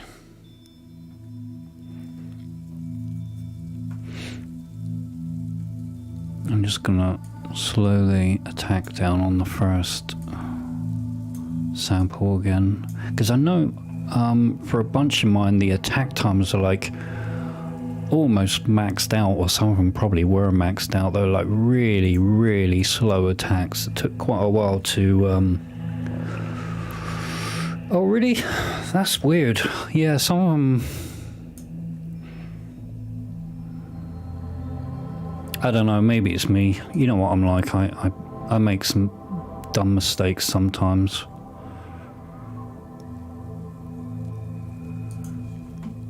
Turn this down a little bit.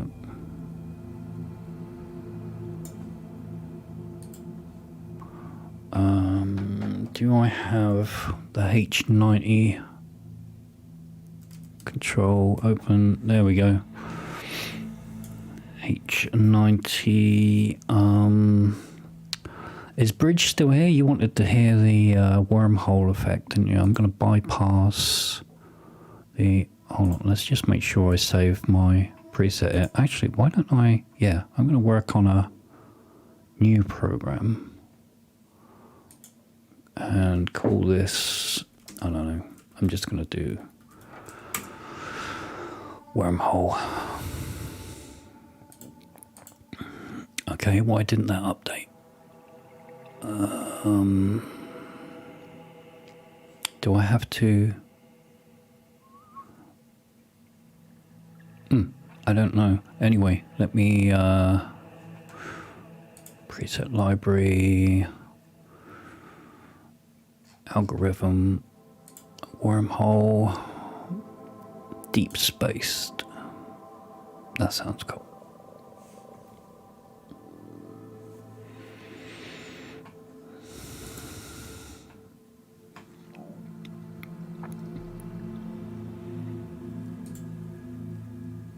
Programs cannot be named init program. Oh, what the hell? I changed this.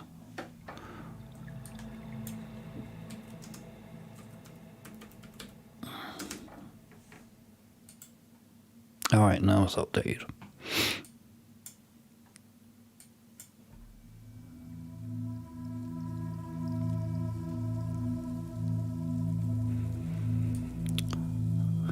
Bill, yeah, there's it's a great pedal. I've not explored half of the algorithms in this thing yet. I mean, the reverbs are just they're incredible. But I can't say much about the other algorithms yet. I still need to explore it. Let me just...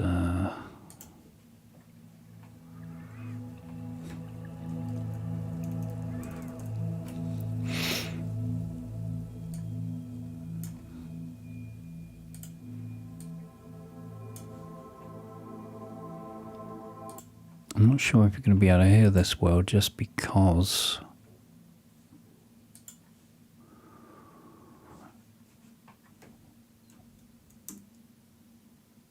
It's the send effect.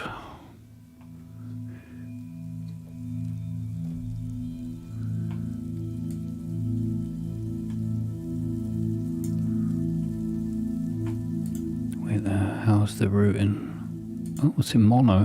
Why was it in mono?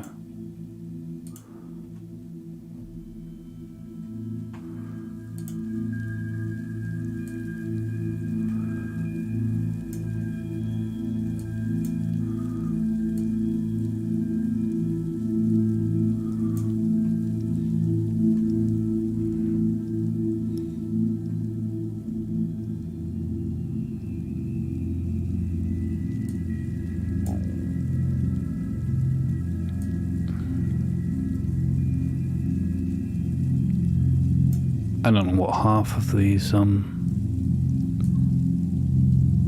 settings actually do.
That's a huge reverb.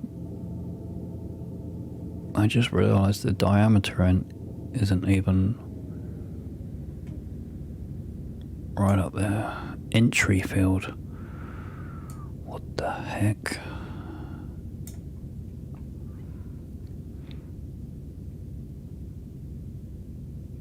It sounds like it's almost on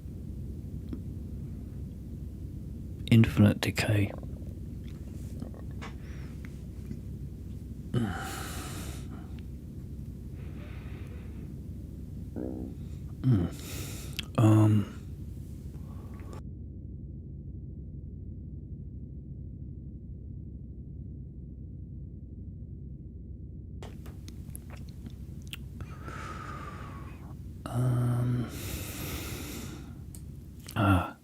There's a low decay maxed out.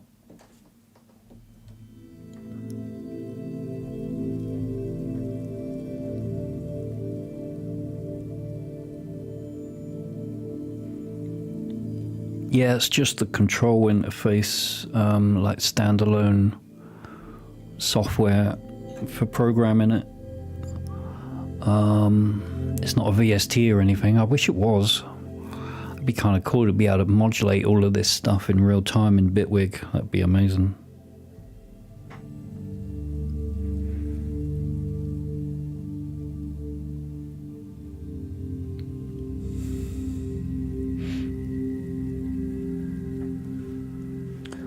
All right, let's get something. Let's get something rolling on the Cosmos.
Bill, I'm not sure about the MIDI chart.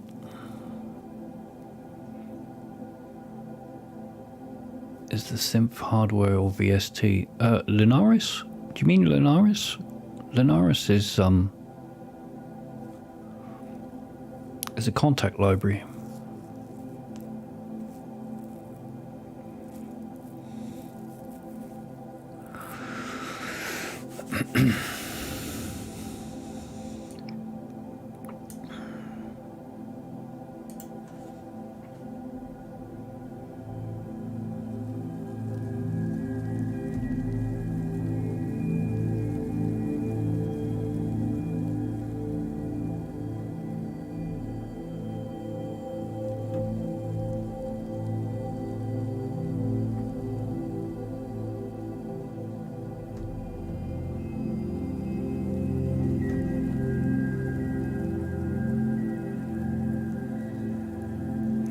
Yeah, that's right. Goes out through send effect, and then out of the RME interface through the pedals and then back in a loop.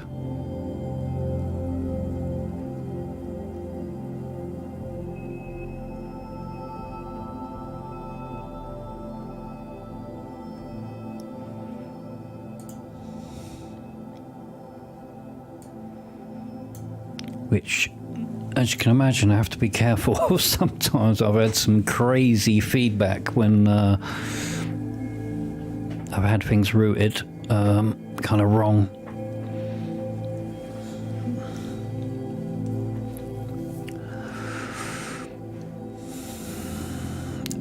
It can be controlled via MIDI. Yeah, I can.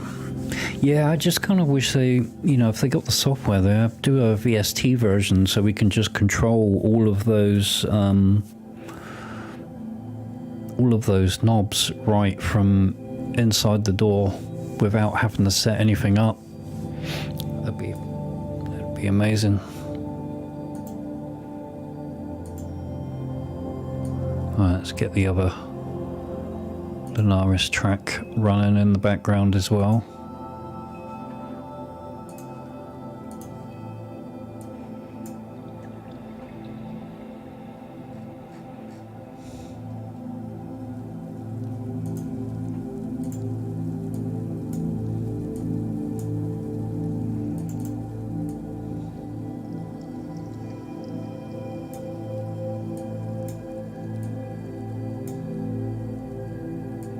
And there you have it. We just need some whale songs or dolphins for some of that new age nostalgia. Do you work for movie studios or gaming studios? No, I don't do anything like that, man. Shit, I wouldn't even have time.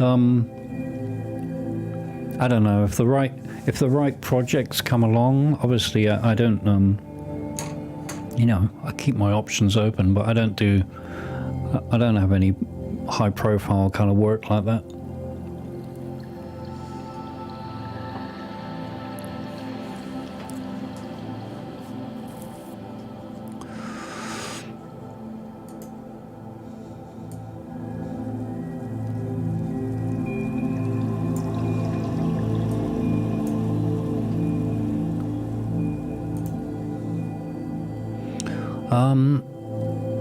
Okay, how long have we been live?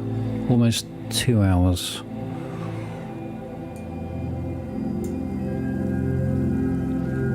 I'll do a little, stick around a little longer.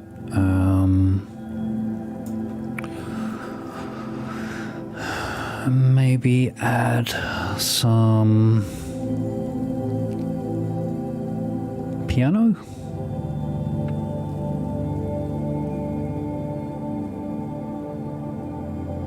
Shit, man, sorry about the COVID. I managed to completely avoid COVID, but then I completely avoid other humans, so it's kind of easy for me. Piano, which piano? Maybe the Woodchester again, or the Midnight Grand.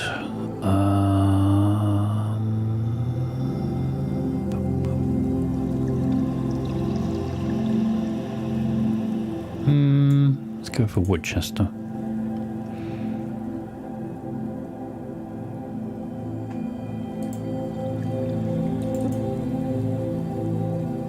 Hello, the Flats person. Was Tangerine Dream an influence? Do you mean for me, like, just overall, or do you mean for this particular track that I'm doing now? Tangerine is definitely an influence of mine. I mean, I don't think Tangerine Dream influences everything I do. But I mean, they were a huge influence to me learning music, and as I was growing up. Oh yeah, it was definitely one of the main starting points. back when I was maybe 14, 15 years old, getting into ambient music. Jar, Tangerine Dream, Vangelis. Yeah, they were all huge influence.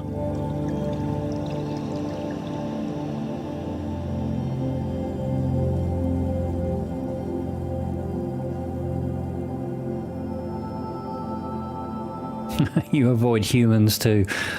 I mean, you probably touched something or were somewhere where another human was and picked it up that way, I guess. I don't know how I avoided it, 'cause I mean, I still have to go places where other human beings have been.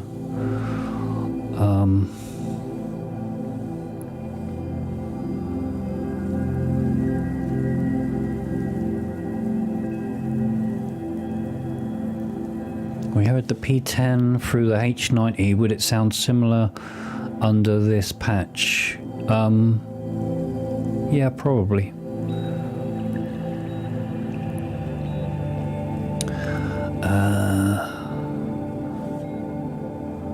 All right, piano.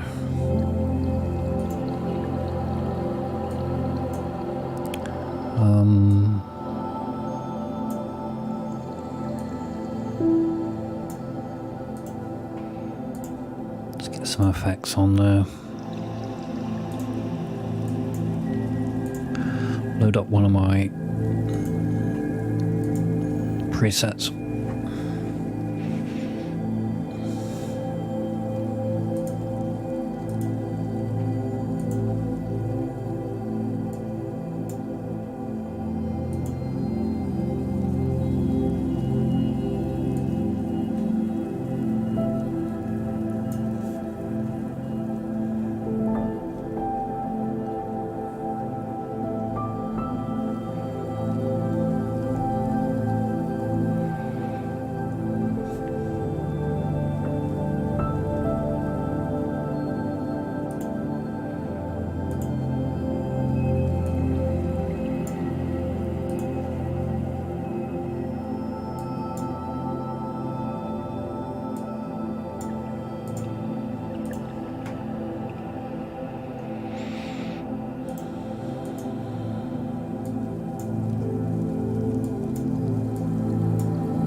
What was your first synth, DAW or analog? Actually, I think my first synth was a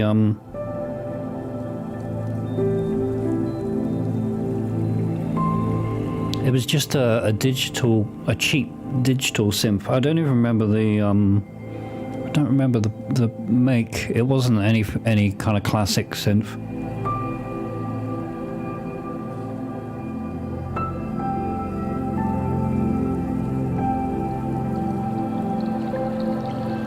Pretty crap beginner synth. I got a feeling it was a Casio. Yeah, funny you mentioned it exactly the same time. I had a Casio. I don't know if it was the first one I had, but I definitely had a very cheap, shitty brand Casio keyboard. Actually, I had a couple. I had a couple of Casio keyboards. One of them was no more than a toy. I had these big yellow like drum pads on, and it was a sampler. You could record your voice, and it had like a barking dog and shit on it. Fucking awful. Holy crap, that thing was awful. But I actually managed to make music on that thing. That was one of my first synths, but I had a big synth, which I also think was a Casio, but I have no idea what model it was. And this one was actually pretty good. I mean, it had some really good sounds in there, some really decent sounding drums, full-size keys, and it looked like a classic. It did look like a classic keyboard, but I'm sure it was just a pile of crap at the time. I think my parents brought it for me at the time. I guess it probably didn't cost that much money though.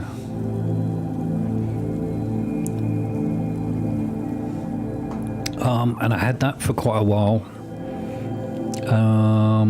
Obviously I wasn't really making my own music back then. I was just emulating my my heroes, and including Harold Faltermeyer and Axel F and stuff like this, just any music, orchestral maneuvers in the dark, like Enola Gay. I'd be playing stuff like that, learning how to copy, emulate these artists.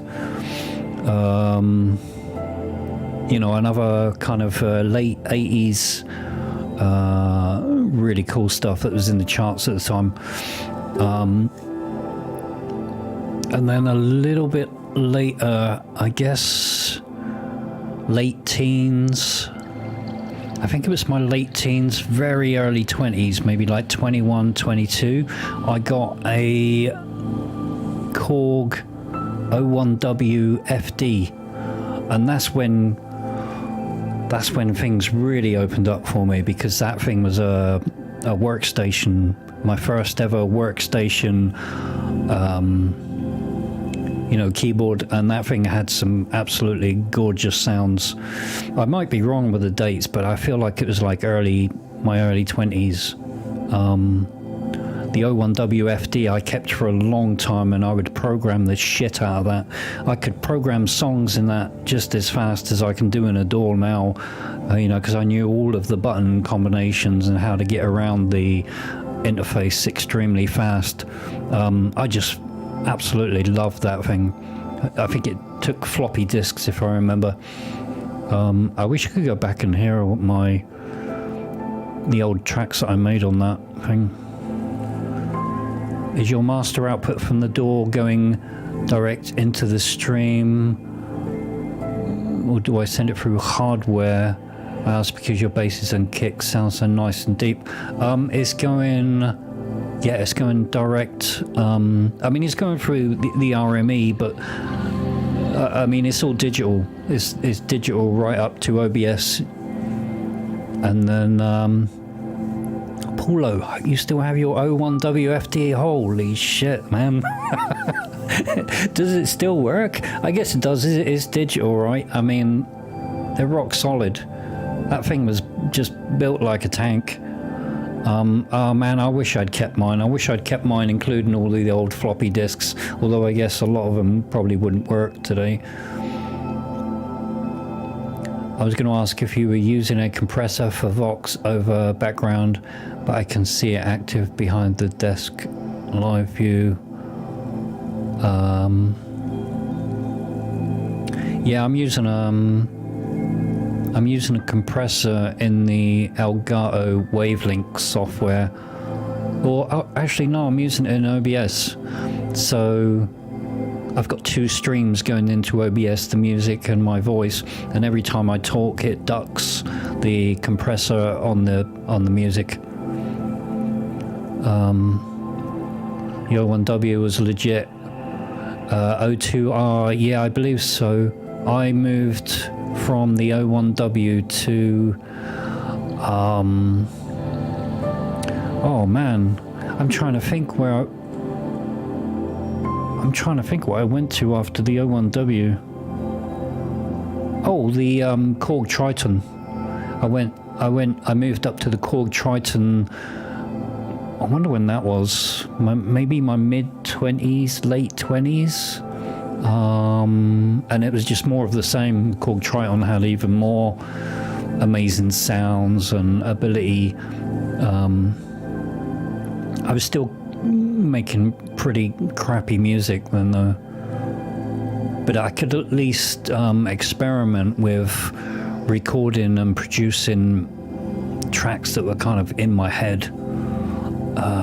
And it was just, yeah, it was awesome. Jonathan, hey Jonathan. Where did the idea come from? 6:15 a.m. Oh man,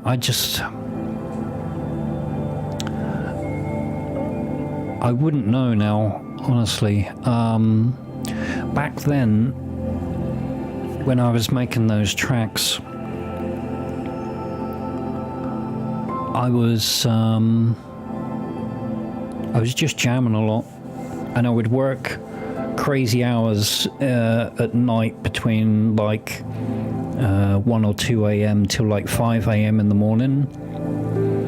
And that particular track, I distinctly remember I was working till extremely late, and I believe the sun was coming up, and it was 6:15 a.m. when I looked at the clock, and so that became the title of the track. But where I actually come up with the music, I was just jamming early hours of the morning, jamming and just putting ideas down and layers, and the track just started coming together. But that's where the title came from. Quite proud of that track, actually. I feel like all of my best tracks were written between like 2 and 5 or 6 a.m. in the morning.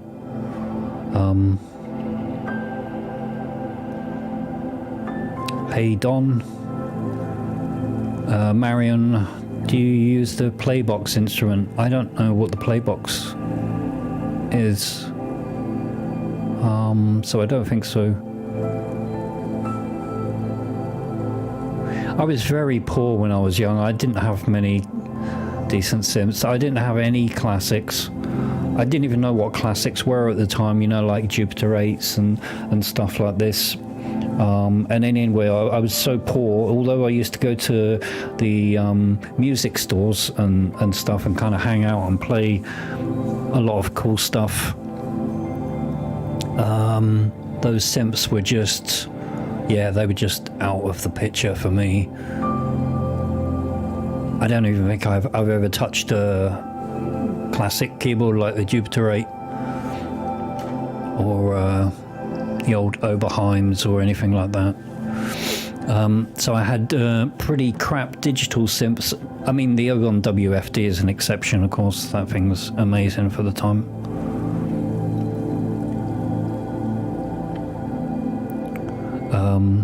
Dank, what's your vintage?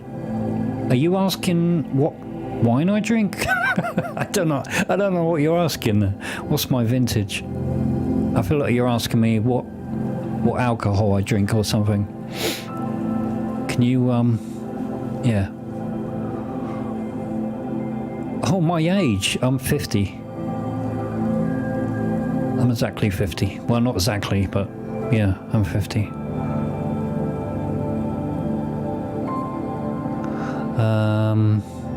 I had an Atari and Cubase. I went I went to that direction eventually. Atari STE, which I mostly brought for games, which replaced my old ZX Spectrum days. I've moved up to the Atari STE, and yeah, Cubase. I'm sure I was using Cubase as well. But even then I was still writing crappy music. It's just not really worth anything.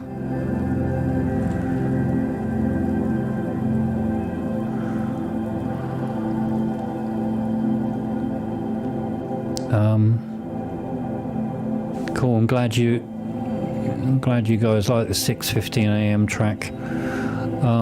Yeah, those weird hours. That was a very important. That was very important for me to write at those kind of hours when, you know, the world is asleep. There's no distractions. I was just there on the at the computer with headphones on, just working away. Axel, where did you get the background pictures at the beginning? I guess you mean the beginning of the stream. Those are AI generated with some tweaks by myself, and added the rain and what have you on there. Questions. Keep those questions coming, guys. If you want to know anything, this is your chance. My O1 still works. Yeah, it's amazing. David, Playbox is a recent instrument from Native Instruments. Oh, okay, I didn't know that. I'm not familiar with it. I've been kind of trying to avoid emails from software companies for a while because I already spent too much over the Black Friday period, and I've got far too many plugins as it is.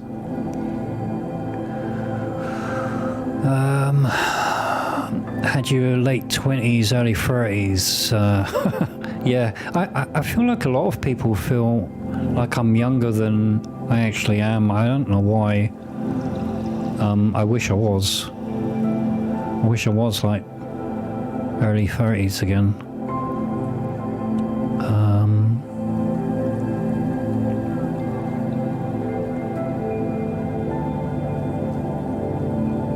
Atari ST was first MIDI hardware clock PC, right?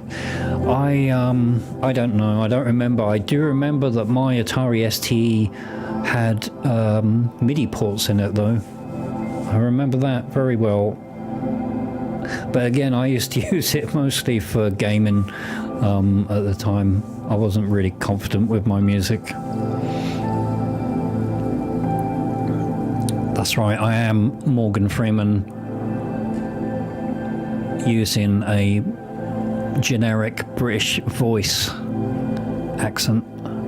Oh, yeah, generic British voice.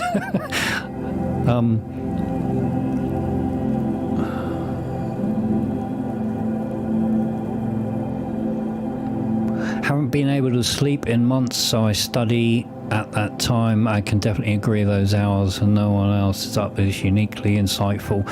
Holy shit, man, you haven't slept for months? I think you'd be dead. Guy, you need to sleep, man. Try some of my my sleepy long-form tracks.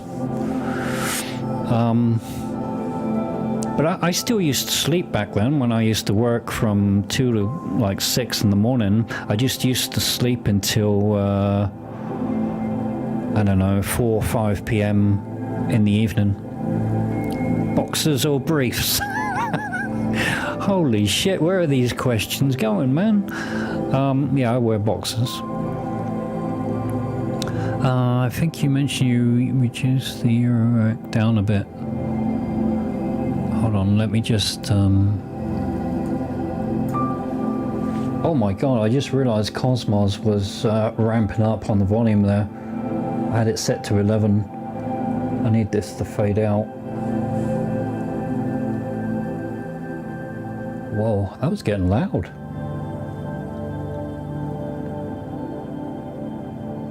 Gotta be careful with this Cosmos, it's got a mind of its own. Alright, where did I get to? I think you mentioned you reduced the Eurorack down a bit. Is there anything you had in mind you wanted to update or change out? How do I pronounce your name? Is it Coffee? Looks like Coffee. I'm very tempted to actually sell the Vector sequencer the 512 vector sequencer, which if man, that would probably upset quite a few people, but I'm just trying to think of ways to make the system more efficient.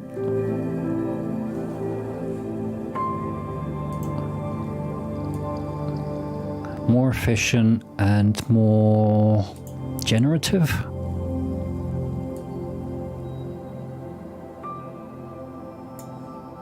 I think so. I think I would like to get away from the recent kind of Eurorack patches that I've been doing. Not the last one. The last one was a purely generative track, and I think I would like to do more of that and less of the beat-driven Eurorack stuff, because I feel like it's becoming all kind of samey to me and a little bit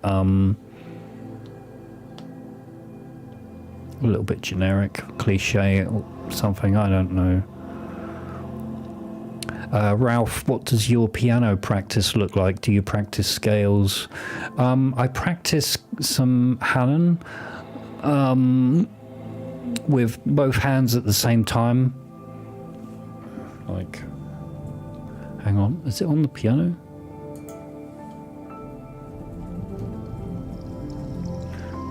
Oh my god, I'm not very good.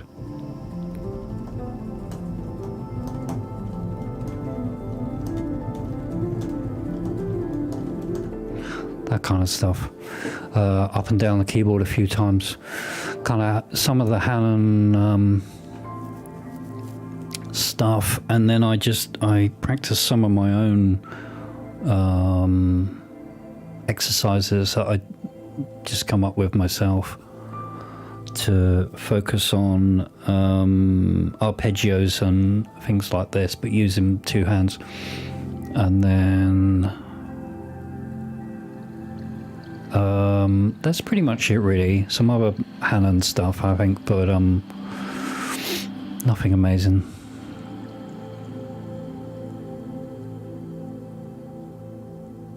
I keep forgetting to practice piano. I need to be doing it every day for at least 30 minutes, maybe. Hey, Space Wizard. Good to see you, man.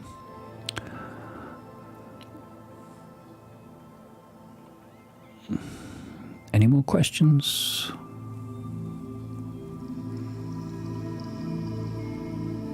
What is CBD? CBD, what's that? It goes to 11 and coffee. Alright, coffee, good. I know that word very well. Saw a young guy once on the bus producing music on his laptop. Man, I had half of this stuff when I was that age. I had to get a multi-track. I had a multi-track as well. I had an old... I don't remember which brand. It was either Fostex or Tascam. I may have even had both at one time. I think the first one I had was a Tascam 4-track recorder. I loved that thing, especially as it got old and it started getting, you know, kind of a bit wobbly and stuff.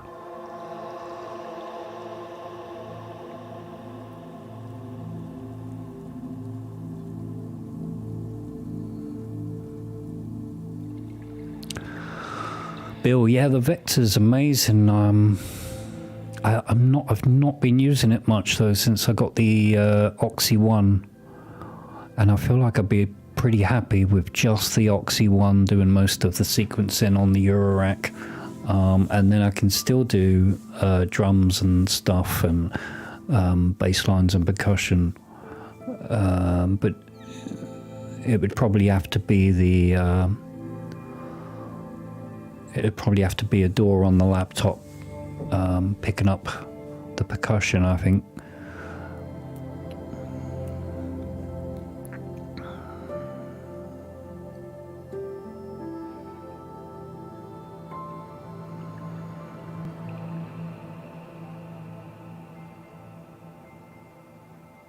I'm already 38, but started listening to ambient when I was around 12 to 13.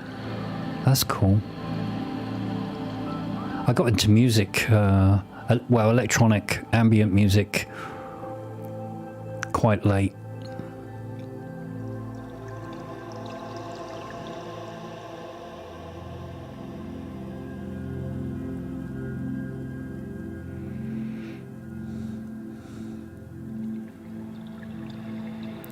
Bridge, big house party with guest DJ Sturts on the ambient dub jams. When you hit 100k subs, tons start planning. Yeah, man, I don't have any plans for 100k. It's just, you know, it's really cool. I'm looking forward to hitting that milestone because you know, it's just great. It's been a long time coming, and yeah, it'd be nice to get that plaque.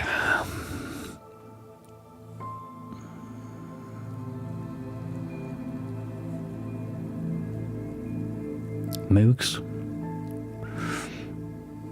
You had a polyend seek, right? Yeah, I did. And I loved that sequencer. It was just, it's kind of huge, right? I think the Oxy one is a good alternative to that, but I used to love programming that thing. Such a joy to use. CBD, cannabis with the fun removed, like decaf weed. All right, that sounds kind of pointless.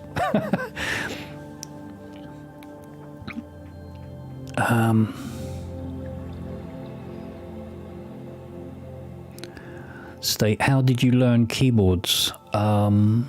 Just from emulating, you know, the giants. Like, I probably the first thing I ever learned was Axel F by Harold Faltermeyer when that dropped, when that was a big thing.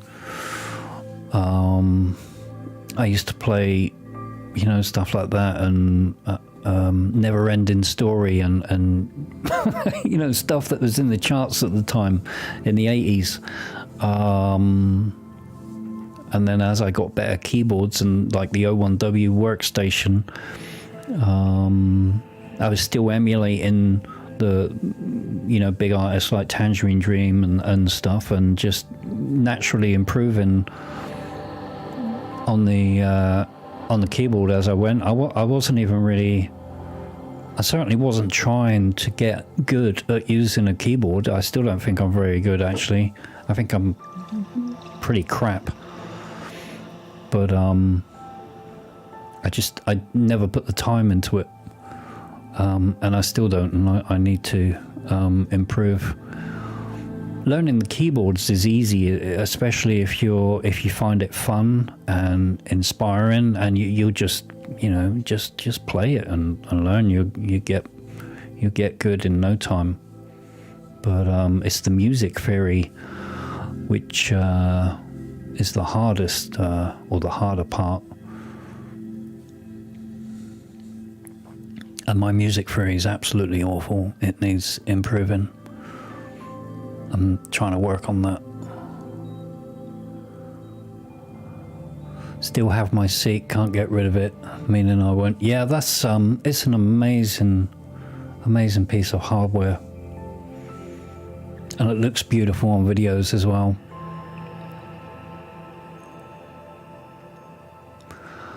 Do you like Cubic from 808? I'm not familiar with it. I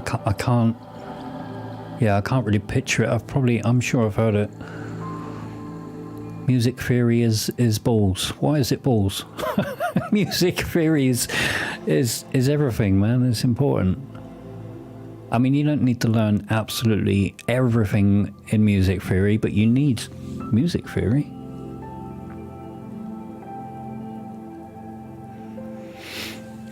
Even Tangerine Dream wasn't immune to the new age music era. No, they definitely weren't. They definitely. I mean, I can't think of particular tracks, but there were tracks that Tangerine Dream did I believe in the maybe late 90s, which I went right off. And when I went off New Age music, I went off Tangerine Dream about the same time, but they did go a little bit downhill, I feel, with their music. I still don't really understand why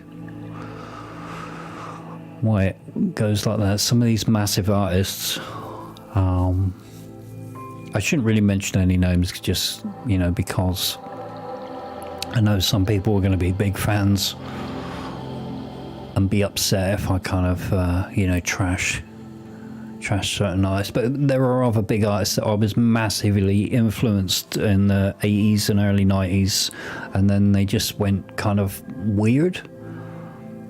It's like, you know, they just kind of threw out their style and changed it for the worst, at least from my perspective. Maybe I'll do the same soon. I have no idea. Marco Pollux, all the amazing gear you have. I can see you moved the granulars and added the Prophet onto your desktop. Do you keep them connected and at hand in other places out of camera? Well, no, not really. The granular, the GR1 is just on a side at the moment, covered over while I'm not using it.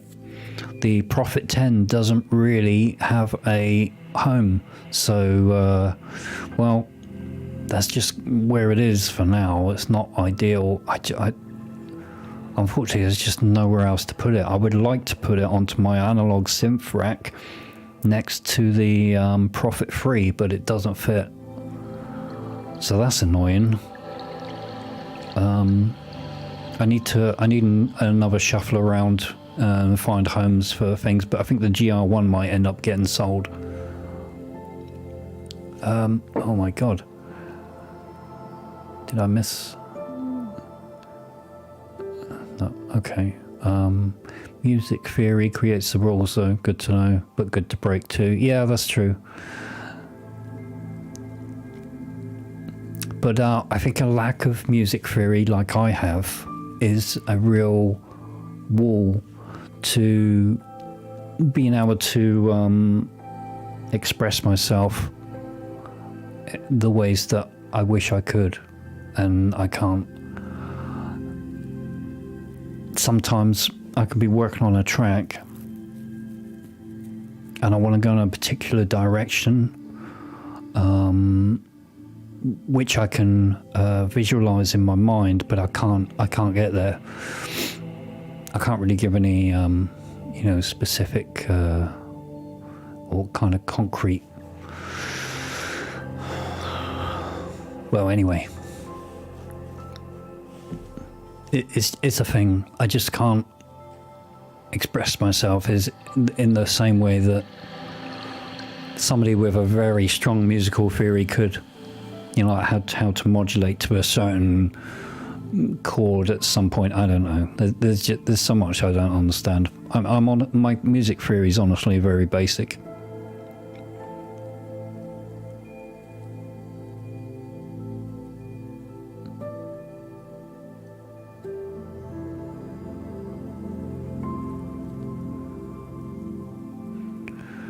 Ralph, yeah, that's the problem. A lot of new age music was very cheesy. In fact, it's almost an important defining part of the genre, I believe, is to be cheesy.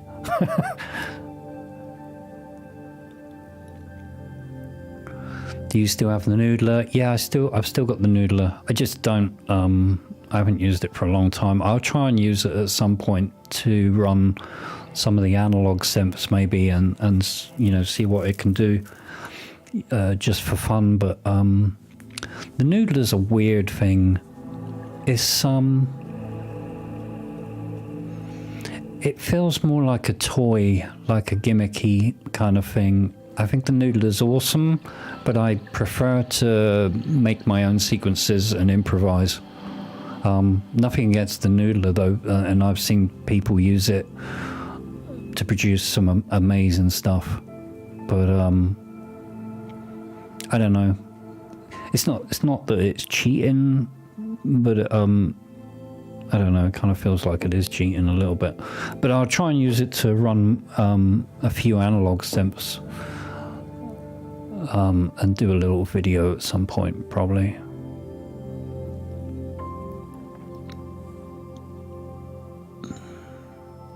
Yeah, the screen on the Noodler's a bit crappy as well.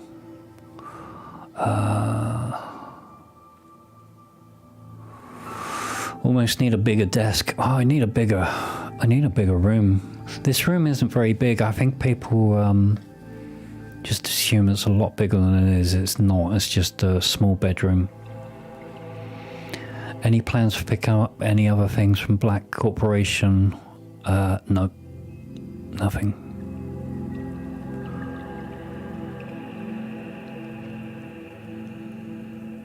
My war against modular synthesis. Yeah, I've seen that.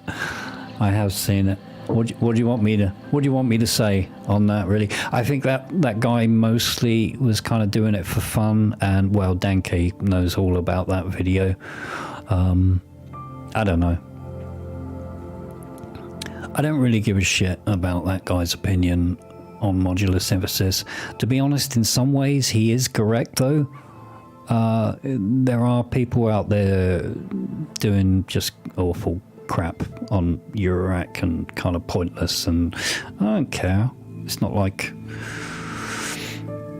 I don't hate that stuff. I just I don't watch it. I just, you know, watch stuff that I am into. I'm not really the kind of person that would just hate on stuff or even thumbs down people's videos if I don't like them. I just go and watch something that I am interested in. But he did make some good points.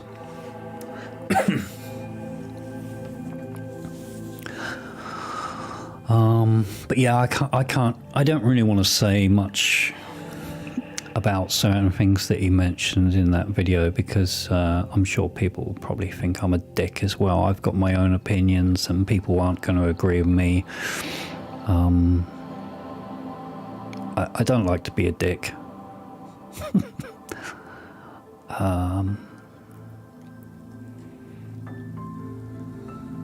Music theory is good to fill in the gaps. I started out studying it, but I was encouraged to do other things. I've avoided music theory my entire fucking life, man. I've picked it up from, as I say, emulating other artists that I value and respect and appreciate. And I've learned music theory from them without even trying, but I've been at a point now where my music theory holds me back from being able to achieve something in music which I just can't reach. It's just beyond me. There's a wall, there's a barrier there that I can't really do much about until I improve my music theory. I feel like I've reached a plateau where my music's about as good as it's gonna get, and I don't like it. I want to improve. Hydrosynth versus Decad's Dream. Are you kidding me? They're not even the same synthesis, man. It's just, I mean, that you can't compare those two. I mean, if you had to, you'd pick the Decad's Dream if price isn't an option, I guess. But the Hydrosynth is capable of more and different tones and sounds and what have you. You can definitely get a lot more different sounds out of the Hydrosynth, but the Decad's Dream has got a sound that the Hydrosynth will never touch. Just, it can't even get close. Danke or Dank? What? I don't know how to pronounce that. I think I asked ages ago, Stacey, well, I'm trying to control the noodler externally, but to no avail. I only want the noodler to trigger off an external sequence. Don't ask me, man. I barely know how to use the noodler anymore. I'd have to read the manual again. Let me just turn this piano off. It's starting to annoy me.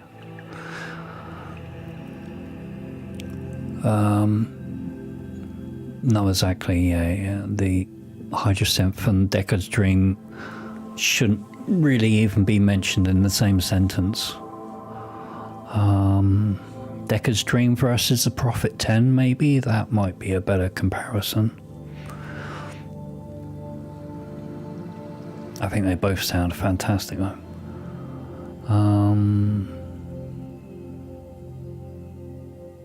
Visions. Don't like what you're watching, change channel. Yeah, you're absolutely right. And I don't understand people hating on others, making a big deal out of it. Making drama just for the sake of drama, but I guess some people love to watch that stuff. Music is music, make it however you want. Yeah, man, that's what I've been doing for years, but I'm unsatisfied with my own skill ceiling, I guess. My own skills, and you know, music theory is a massive world to explore.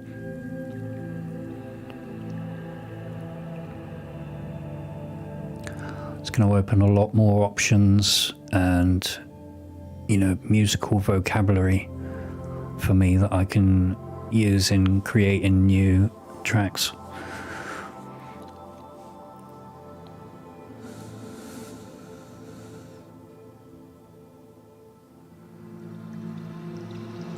Hire Rick Beto, he's an expert. Yeah, Rick's awesome, man. I don't think he'd have time for me though.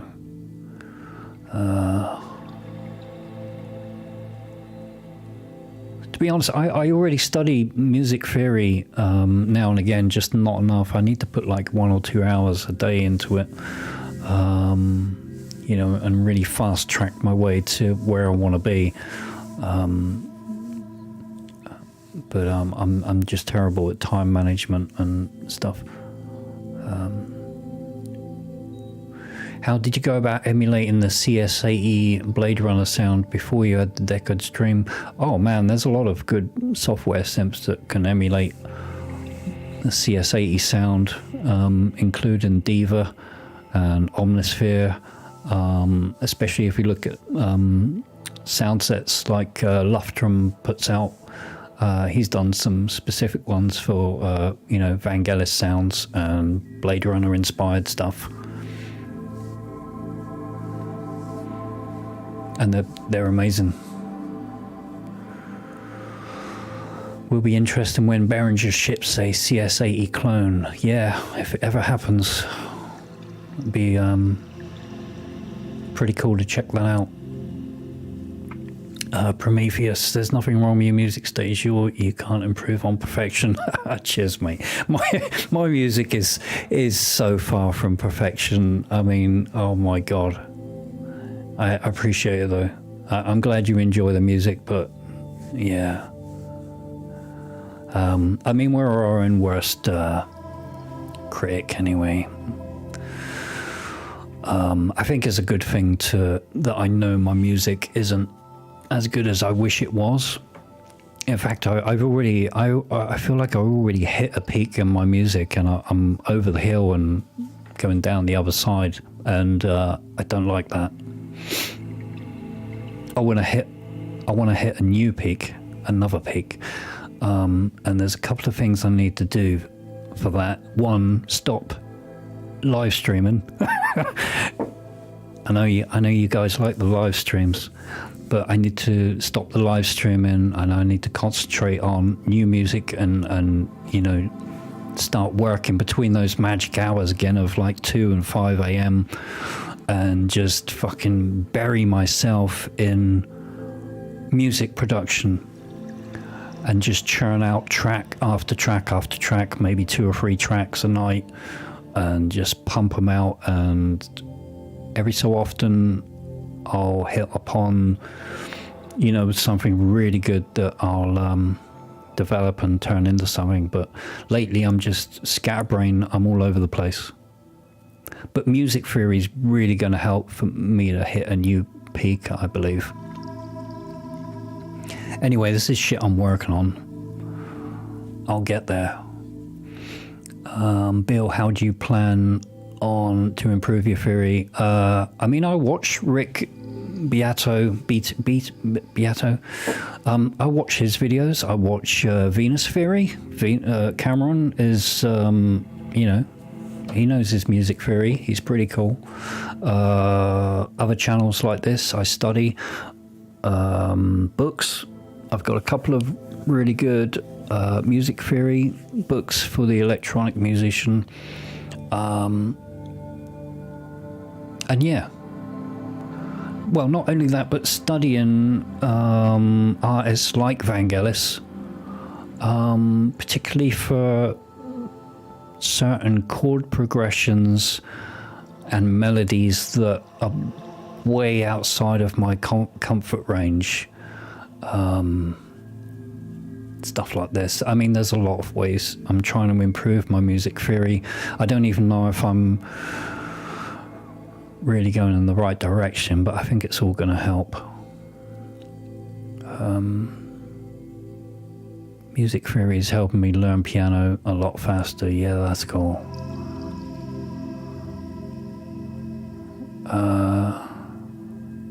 What area of music are you thinking of mainly? Oh, I'm going to stick with sorry, music theory. Yeah, I mean just electronic based, I guess. But I would like to understand even certain progressions in classical music and more complex stuff. Whether I use those or not in my own music is another matter, but I would like to have that kind of vocabulary, or at least to be understand things that I don't understand now. Is Vangelis your major influence? Not really. One of them. When it comes to improvisation, yes. Vangelis is one of my major influences. Just the way, not his style with improvisation, but just the way he can express and inject his emotion into improvisation is something that I try and do. Again, I'm kind of limited by my own music theory, which, you know, he was obviously way beyond where I am.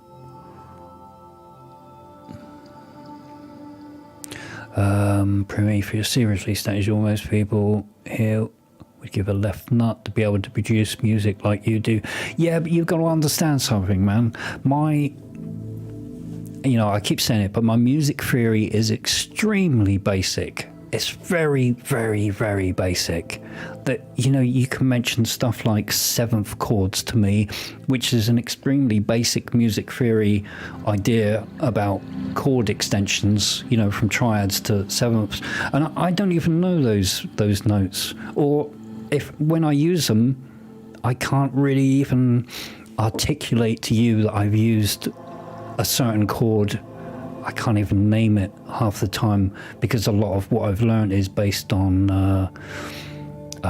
you know, just feeling my way through the music and the theory that I've learned and understood. It's all built on just, I don't know, what works and what I'm comfortable with, which is why a lot of my stuff is centers around the key of C minor, because I understand that the best, even though I can use other keys and other scales and stuff. As soon as I do that, my options for progression become very limited, because I've not practiced much in those scales, and I don't have the theory to be able to transpose to a different key. You know, things like this. But yeah, overall, my theory is very basic. I'm barely learning now how to use different modes of scales. Even though I've had access to that kind of theory in the past, I didn't know, or I couldn't really name that thing that I'm doing. So I wasn't really aware of it, so I wasn't able to utilize it in the best way.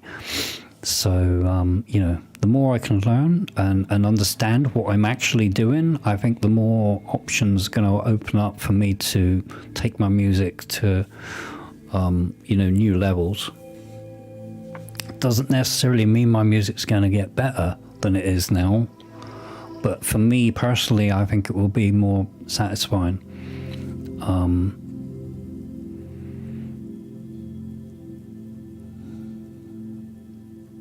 I'll be able to express myself in ways I haven't been able to do before. The secret to my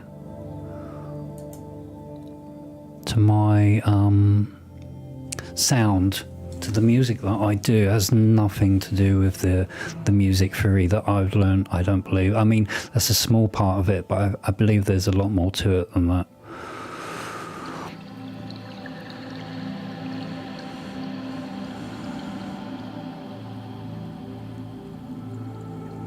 Visions at 59, I feel no inhibitions anymore. Rules mean nothing, and frankly, I have no fucks to give anymore. It's liberating. Yeah, that's cool, man. I do feel the same. It's awesome. I don't like strict rules either. As I say, I want to improve my own music theory for myself mostly, not for you guys.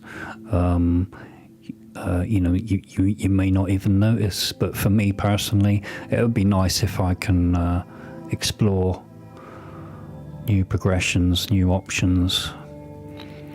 Danke, do you run any pedals, foot controllers? Yeah, I've got two under the desk right now. I've got an expression controller and a sustain pedal for when I play piano. A Yamaha sustain pedal. And the expression pedal, I think, is an M Audio one. I've also got some under my two Jasper stands as well. I have Nectar expression pedals under both Jasper stands for, I think one of them's plugged into the Iridium keyboard and one of them's plugged into the Moog Matriarch.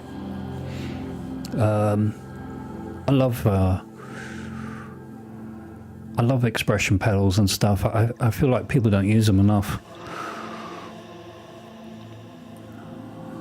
Your symphonian could be a good teacher. Yeah, that thing understands music theory really well. That's why I bought it, man. Is to make up for my lack of music theory. I also find theory a challenge. I've been playing piano and messing around with synths for 2 years. You clearly have a natural talent. No one would guess that you don't have a background of theory. Well, as I say, my theory is, it's what I've learned over 35 years of emulating artists that I, really respect and love. But I can't, I can't tell you certain things, how certain things work in music theory. I can't articulate what I'm doing. I just know how to do certain things and how to move around certain progressions and keys, and yeah.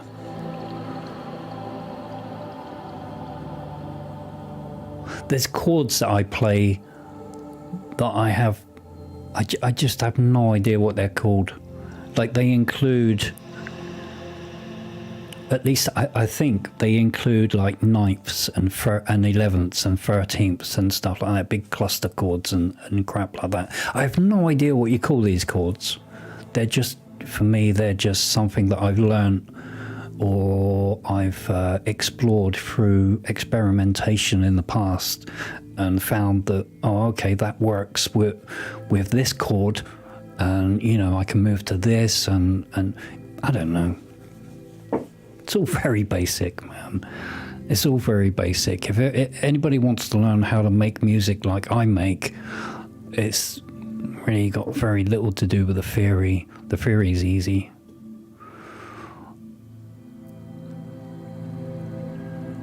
I think finding a natural, developing that natural, I guess you could call it talent, but it's something, you know, it's developed over a long period of time. It's like a natural feel for how a track should flow, and certain sounds should go with other sounds. Things like this are kind of hard to teach in the short term. They're things that I feel like I've kind of learned over a very long period of time, tested and explored, and, you know, kind of pushed and pulled, see what works, what doesn't work, compare it to big established artists and see what they do. You know, this is where I've learned how I do what I do.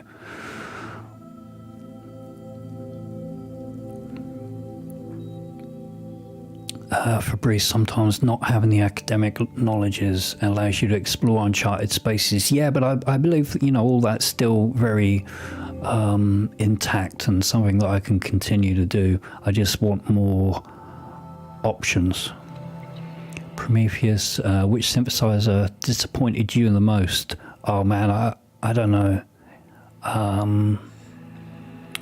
Disappointed me the most. Oh, I'm trying to think of one of the synths that I tried and sent back immediately, and I think it probably has to be, Bill's going to hate me for this, but it probably has to be the Korg Minilog. And the Casio, yeah, but I couldn't afford to send the Casio back because, you know, I think my parents brought me and it was the only keyboard. It was the only keyboard I had at the time. You know, I was like 14 or something, and I had to stick with the Casio. It was awful. But yeah, the Korg Minilog. There's nothing wrong with that. There's nothing wrong with that synth. It's just it's very limited, and it's I just wasn't impressed with the sound, or the filter, or the oscillators. I think the FX section was really nice. Minilog, it was the Minilog XD that I tried. You know, the black one. I think it was a black one. Yeah, black with the keyboard, the full-size keys. No, it was fine. I just don't feel like it compares to their other synths of the same form that they've put out. Ion, I kick myself for not keeping up with my theory as a kid. A good decade of no music making has made me mega rusty. Yeah, I wish I could go back in time to that moment when I took my first piano / music theory lesson, and you know, just went for it and stuck with it. I guess my parents were paying for my lesson at the time because I was too young to be able to afford that. It was expensive stuff here to have a piano teacher. But yeah, I quit. Well, no, I didn't really quit. She kind of she didn't want to teach me. I was a dick. I told her, look, I just want to learn how to play piano, you know, really good. I don't want to learn any of these stupid notes and stuff.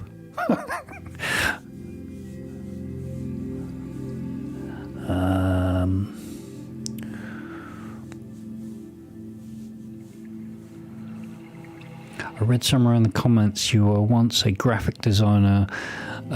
Is it possible to see your work somewhere on the net? Nope. None of my... I don't believe so anyway. I did have a website for my graphic design a long time back, but I actually worked for companies, larger companies, and produced mostly advertising leaflets and stuff like that. But before I worked for them, I did it as a hobby, and I created a lot of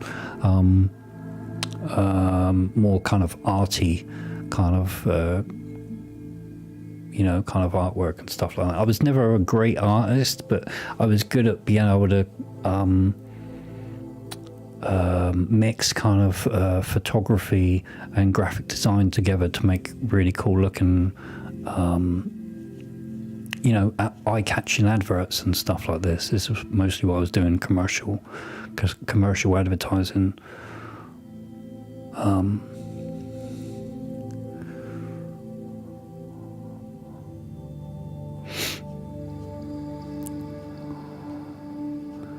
Sounds like she wasn't a teacher for you. Yeah, probably. But you know, but I wasn't.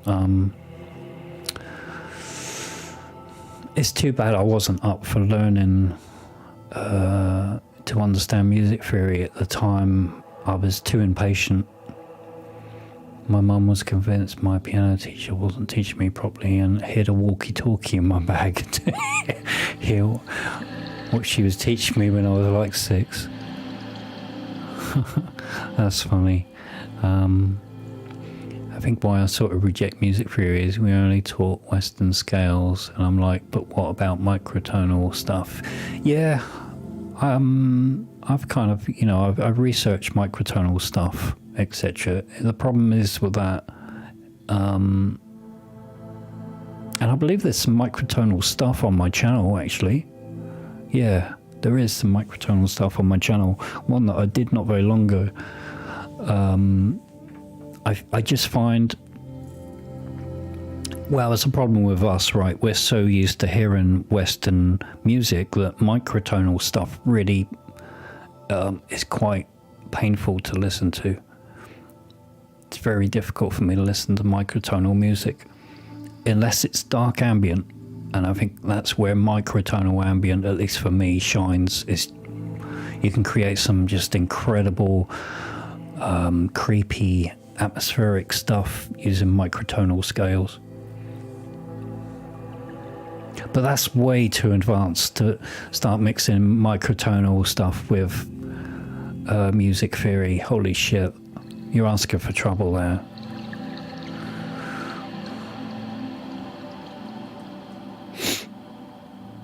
Ever worked for an ad agency? No, I've never done anything like that. I always thought I might get to that point, you know, as a graphic designer, but I never really tried, to be honest. I worked for smaller companies, just doing like adverts for local businesses mostly, and some magazines. Is the Native Instruments keybed your favorite? No, not really. For piano, yeah, I guess so, but I mean, I've not tried anything else. I did own a Studio Logic Fatar piano controller a long time ago, and that one was really nice, but this feels pretty close to that actually. So I really like this one, but it's yeah, I mean, I'm used to it now and I really like it. It's great for piano. It's not the best for playing synths. You know, especially if you want to do fast kind of synth stuff, which I can't do anyway. Do you have any go-to reference tracks for your mixes? No, not really. It depends. I've used references in the past when I want to do something, you know, in a similar kind of vein. And then I've used references just to try and get it kind of close to the end result mastering. I don't use references very much at all. Blofeld is the best Fatar I have used. I've never used one of them. Why are you selling the Hydrasynth? Why didn't it fit with you? I'm actually not selling it now because it broke. I was about to sell it. Somebody actually bought it from me, and so I plugged it in, you know, like you do. You're going to get something ready to send to somebody, and what do you know? It's busted. I mean, it still works as sound and everything, but the lights are all completely, they just go crazy. You turn it on and it's just flashing non-stop, like, I don't know, like the bulbs are going or something. I've spoken to ASM about it, but they've not got back to me since. So anyway, I couldn't sell it because I'm decent like that. I wasn't going to sell the person, you know, a busted synth. But the funny thing is, that's 3 years old, and there was nothing wrong with the Hydra synth right up until somebody brought it, and then it failed. So I don't know. Depending on the cost to fix that thing, I may end up just keeping it and the way it is, you know.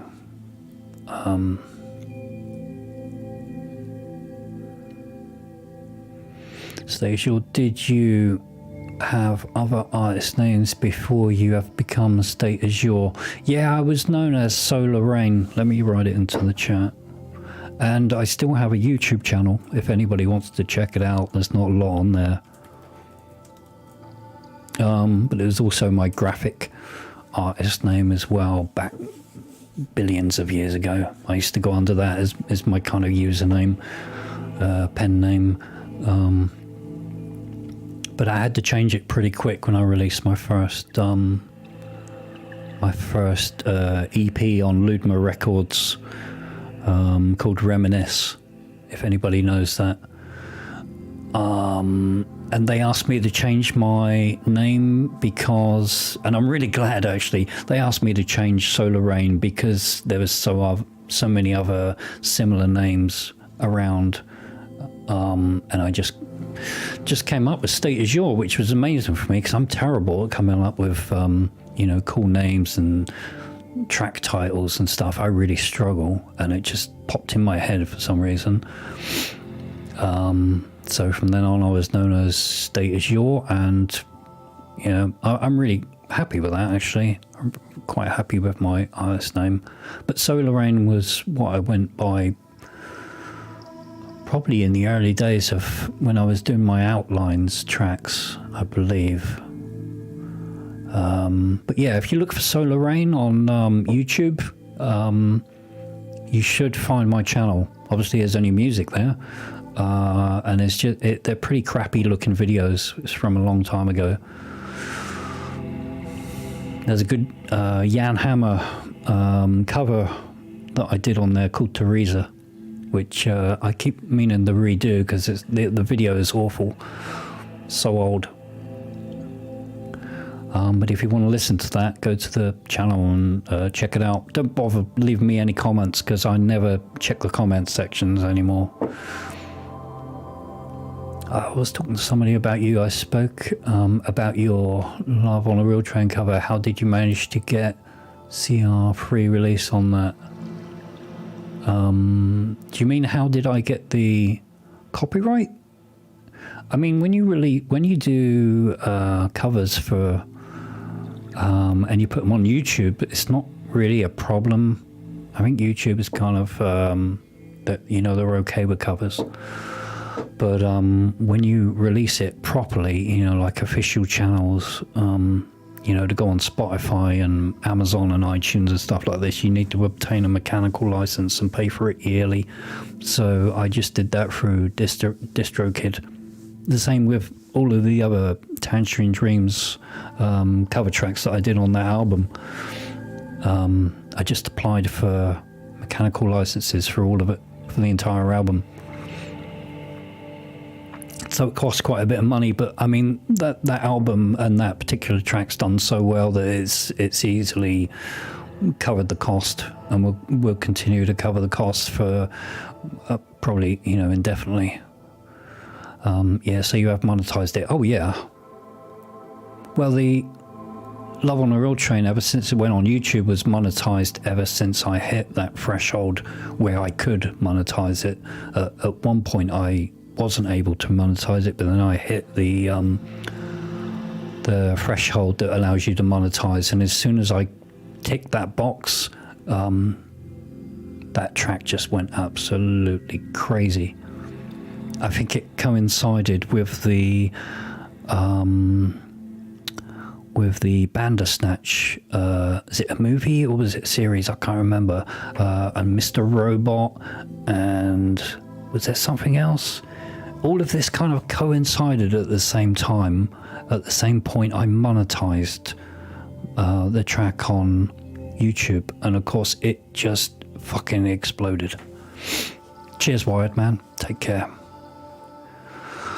Yeah, it just exploded, which in turn pays royalties to TG. Well, no, I pay the mechanical license, I think, and the rest goes to me. You know, whatever my cover makes goes to me. Well, and goes to DistroKid as well. DistroKid take their bit, I guess. But it's easy to get a mechanical license through DistroKid, as long as it's not a remix. If it's a cover, I don't know how any of this works with remixes, but for covers you can just apply for it and they'll deal with it for you. Fabrice, would you like to participate one day in the music of a movie, for example, like Interstellar? Yeah, maybe. If the right project came along, and if I feel confident enough and I've got enough time to do it, maybe, but I'm a little bit concerned what a studio would need from me to achieve that. So I think it would depend. And I wouldn't just sell out. You know, if a company's going to offer me a really large amount of money to produce a soundtrack and I feel that I'm not going to be able to do it, or I don't have the confidence to do it, then I'm probably just going to turn it down and just say, yeah, I wouldn't be able to do it, sorry. I've got no problem turning stuff like that down if I don't feel that I can measure up and achieve it. And something like Interstellar, holy crap, I'm not sure I'd have the confidence. I'm confident in my ability to produce the kind of music that you've heard from me, that I can produce almost with my eyes shut these days. My hands tied me behind my back. I can pump out this stuff no problem, time after time. But working on a big movie, and especially if they're deadlines and stuff, I think it could become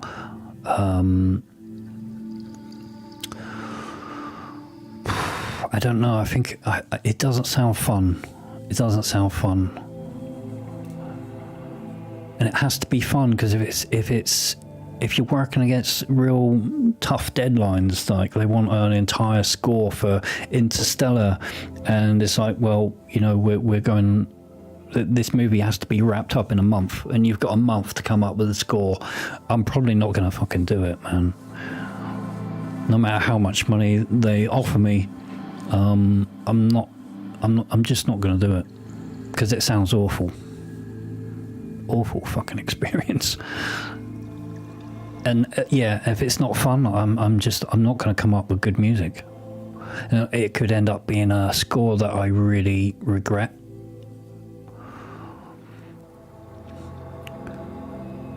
How has someone on YouTube managed to see on notification a sample I have used that they don't own, but they've used from the same sample library I did? I don't know, man. They don't own the sample. Hey, Tycho. Tycho's in here saying hi. I'm not sure. Yeah, I'm not sure. I've had some dodgy copyright claims on YouTube as well in the past. Even one where I used a sample from a library, if I remember, and it was a bit weird. It was like, what the... I'm getting copyright claimed for a sample library that I've paid for, and I had to contact them and fight it, although it was pretty simple to get them to reverse the copyright claim, but it was a bit strange at the time. Start some smaller projects. Yeah, I've done. I'll take on smaller projects as long as they don't affect my own projects too badly and kind of set me back. And if and they've got to be, as I said, they've got to be fun. They've got to be up my street. I want it needs to be a project that I'm into.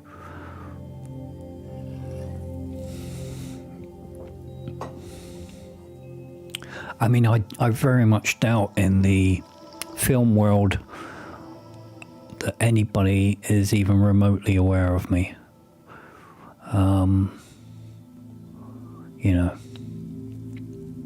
Do you know the history of Blade Runner 2049? Zimmer was brought on after some work was done. Yeah, the original artist was... oh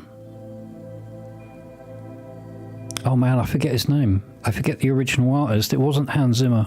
It was another one. And I think, I'm not sure why, but he couldn't do it. And I always wondered if maybe that was a confidence issue. I forget who the artist was. If somebody knows, shove it in the... No, not him. Somebody else. Cheers, Ion. Take care. Yeah, but before Benjamin... there was another artist that was approached to do it, which I believe he accepted, but then he dropped out. I wish I could remember who it was.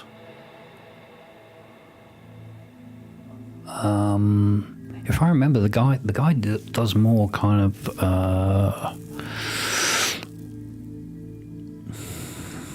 similar stuff to like Olafur Arnalds, if I remember, but not Olafur Arnalds, somebody like him, somebody that does similar kind of music. Yeah. Zimmer. Zimmer's gone a bit weird, hasn't he, for a lot of movies. I don't mind Zimmer's music, but he used to be like the fucking master of amazing melodies. Just Johan Johansson. That's him. Thanks, Paul. Yeah, I remember he was approached to do it, and I always wondered why he dropped it, because he's he's awesome at what he does, but I didn't feel like he actually fit a Blade Runner, kind of style. But I was interested to kind of hear what he would come up with. But yeah, I don't know why he didn't do it. I'm thinking maybe like me, he may have had a confidence issue. I mean, you've got to, at that point, you've got to think about Vangelis, right? You've got to compare yourself to Vangelis. Can I match him, or can I at least do something that's similar to what Vangelis did? And it's like, yeah, no, you can't. Even Hans Zimmer can't. I don't care who you are, but you're not going to match Vangelis's score. And I think it's a little bit intimidating, and I think I would have probably done the same thing as Johansson. Even though I feel my music is closer to a style of Blade Runner than Johansson's was, but I don't think I would have the confidence. You could start a small local film school. I don't think Zimmer ruined that score. Didn't he make the that one track, Seawall? Was it called Seawall? Something like that. It's a really beautiful. And there was another track, or just a short part near the beginning, where it was like the Blade Runner, the original Blade Runner theme. But then it kind of goes in a different direction. That was also really, really well done. But it was all very underdeveloped, I felt, and a little bit just unsatisfying. Misa? I don't know.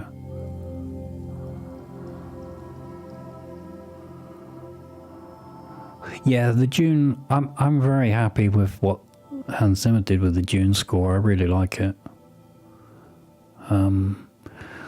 Prometheus, have you plans to appear on the ProSynth network for an interview? Nope, no plans for... I dislike interviews. I've done some written interviews. Don't ask me to tell you where they are. I forget now. I'd have to look it up. But I've done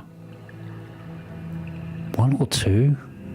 To be honest, I usually turn down interviews, especially, you know, vocal interviews.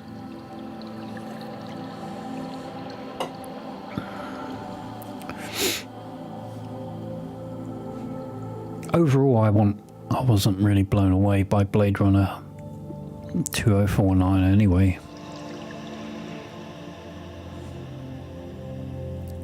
I like the movie. I like it a lot, but the Blade Runner sequel did not go in a satisfying direction for me, and I just don't see the point in movies bringing back tired actors. As amazing as Harrison Ford is, and I love the guy, you know, and he's coming back for Indiana Jones as well, he didn't need to come back for Blade Runner. I wish they would stop doing it. Stop bringing these tired actors back for these movies, because I don't know, it's not working for me. What's his name? The new Blade Runner in that movie was awesome. Harrison didn't really need to be in it, but yeah, I didn't like the story all that much, and I didn't like that the world was so clean. I guess there's something about the original Blade Runner that's very lived in, very grimy and realistic, and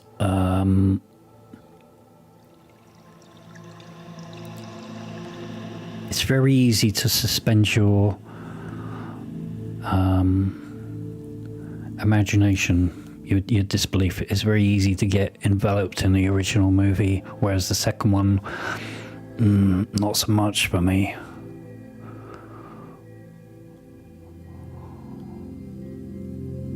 Antoine, can you explain to us your approach in downsizing your Eurorack rig? Were you overwhelmed?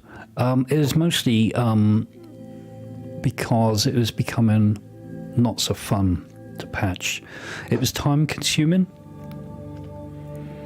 and I was kind of done with the whole Eurorack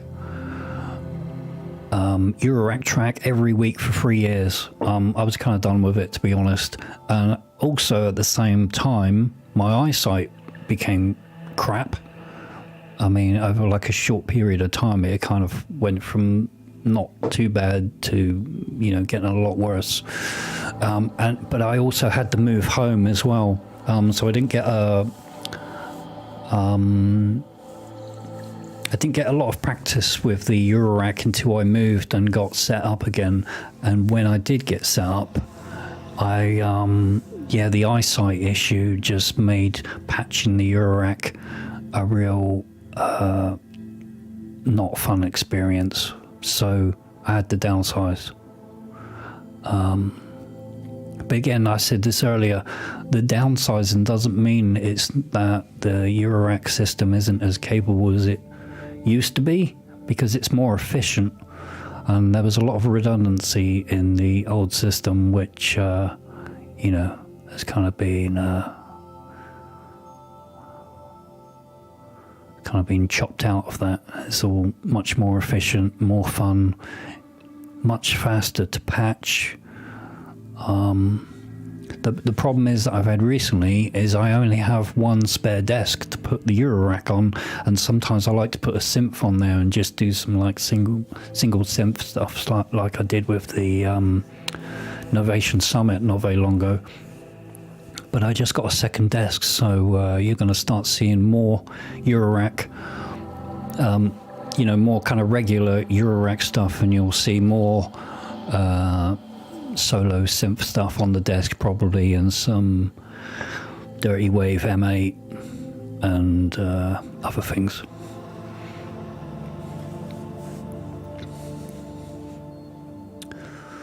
2049 was rubbish. Prometheus. I would like to hear why you think it was rubbish. I don't. Do you mean the soundtrack or the entire movie? I was okay with the movie, and like Coffee says, it grew on him a lot. It grew on me a lot as well. But I have a lot of problems with that movie.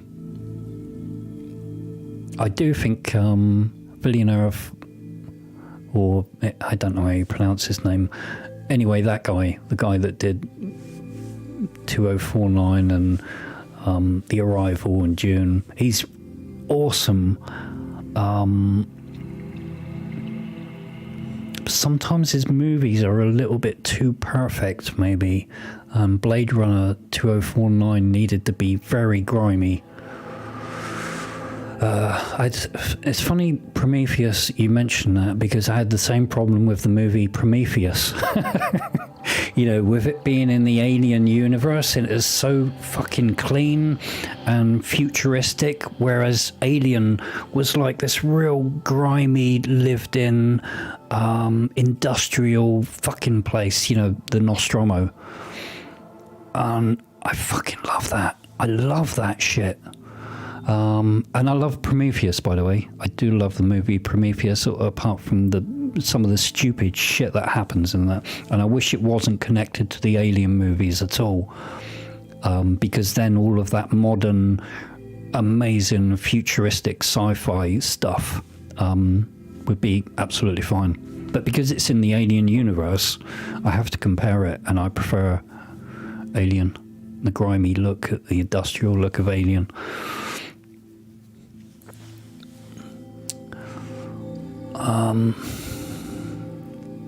You liked Annihilation quite a lot. Annihilation's brilliant. I really like that movie.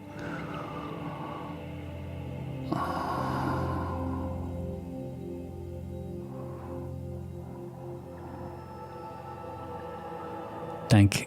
Yeah, the original Blade Runner, it just seems complete. That whole world, that universe feels lived in and real, like it's a real fucking place. I think it's a problem with a lot of modern movies these days. Maybe they don't hang on the scenes long enough.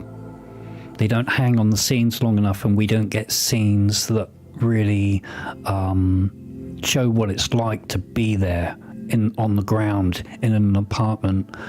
Do you know what I mean? There's not those scenes that give you a chance to get immersed anymore. It's all real fast-paced crap. A little bit too fast, and you don't get a chance to kind of settle.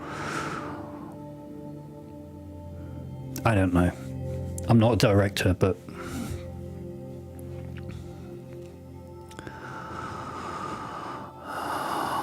2049 was to Blade Runner, was what Escape from LA was to Escape from New York. Escape from New York, man, what a classic. I love that movie. That's a movie with just incredible, proper John Carpenter atmosphere, which we don't see anymore. I found the movie to be a grind, chore to watch, yeah. It was a little bit too long as well. I like that we've gone into movie chat. I love movies, man. Movies are just one of my biggest inspirations. And if anybody hasn't seen Barbarian this year, you need to go and watch it. I've seen quite a few good movies this year, actually, but Barbarian is just fucking mind-blowing. If you like horror. I'm a massive fan of horror movies. Hey Bridge, yeah, I'm still going. Probably not for much longer though. What are we at? Oh my god, 3.5 hours? I think it's like the longest stream, or one of the longest streams I've ever done. Paulo, what about Arrival? I love Arrival. It's one of the best movies for showing an alien that finally isn't isn't based on a human, you know? It's completely fucking alien, right down to its language and its thought process, the ship, everything is just wow. Really, really well. That's good sci-fi right there. The problem I did have with Arrival was the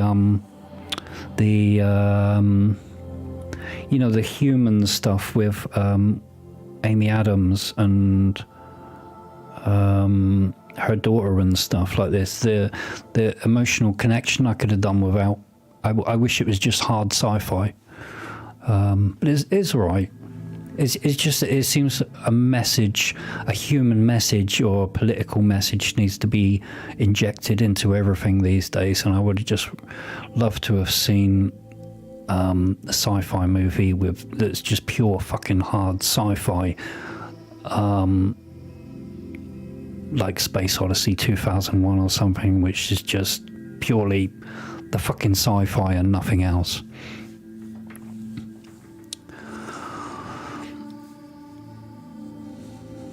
I mean, there's human stuff in there, but it's, yeah.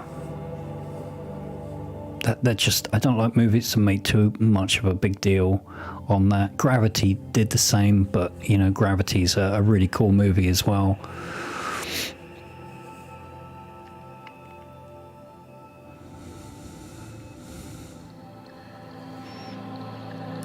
Snake Plissken is man. Snake Plissken's awesome, man. I've heard that they're going to be rebooting Escape from New York, and I just can't imagine they're going to find anybody to beat Kurt Russell at Snake Plissken, unless they do not a reboot, but maybe like a sequel with a new character. That would be better in my opinion. Have you seen the remake of The Thing from 2011? Yeah, I fucking hated it. I'm a massive fan of Alien, Blade Runner, The Thing, and well, they're the three main ones. Alien being probably my favorite movie of all time. Blade Runner, a close second. Aliens and The Thing being right up there in the top 5, but they completely destroyed The Thing in my opinion in 2011. I just don't like it. The score was particularly fucking awful.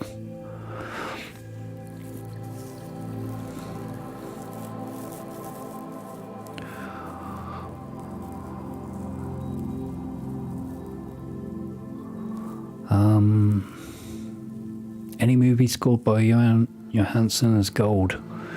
Yeah, he's an awesome composer. I don't know how he would have done with the Blade Runner though, because it's not really, just doesn't. It seems to be outside of his kind of vibe. Cheers, Prometheus. Take care, man. Annihilation. Yeah, that's a good movie. Very unique.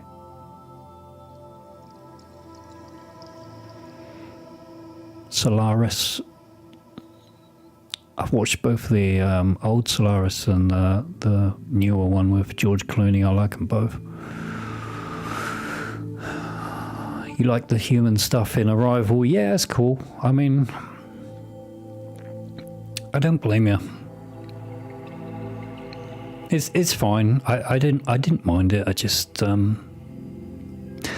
miss hard sci-fi that doesn't have to rely on, you know, messages. Interstellar was really fucking bad for that as well. Just unnecessary. Fabrice S.A., do you travel a lot? I don't travel at all. Travel is also a source of inspiration. Nope. I'm glad I make you travel with music. I do exactly the same, man. That's how I travel. I travel with my mind, with my imagination. I think they need to retire the Alien series. Oh, I disagree. Retire Star Wars? Yeah. Retire the old same stuff? Yeah, probably. I don't believe the Alien series is done though. And we've got a new movie and a series in the works. I'm keeping my fingers crossed. I'm keeping my fingers crossed they're going to be good, but I seriously fucking doubt it. And after that, well, then we can be done with Alien.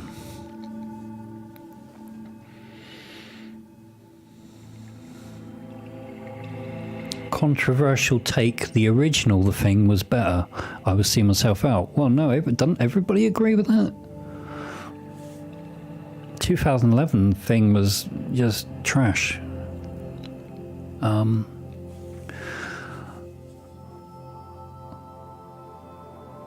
Unless you're talking about the really old Who Goes There, or whatever it was called. Was it black and white? I don't remember. It's a very old movie. Alien scared the shit out of me as a kid. Yeah, me too. Predator movies. Yeah, Predator movies are awesome. Have you ever read the short story Arrival is based upon? Nope, I don't think so.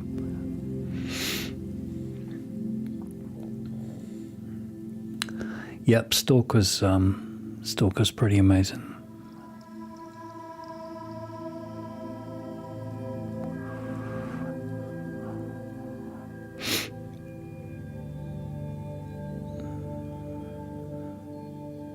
Paulo, yeah, I think you're right with the human stuff. I mean, I think studios pretty much demand it these days. Right, be right back, guys. Quick break. Oh man.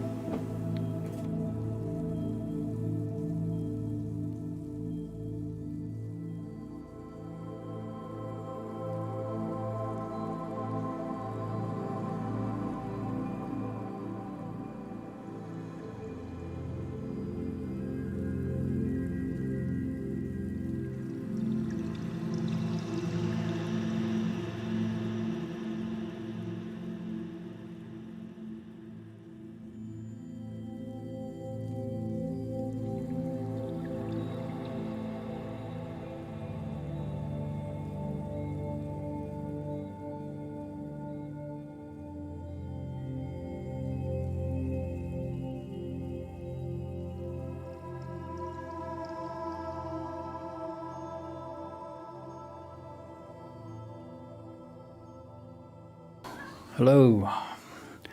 Alright guys, I think I'm going to wrap up unless anybody's got any last minute questions.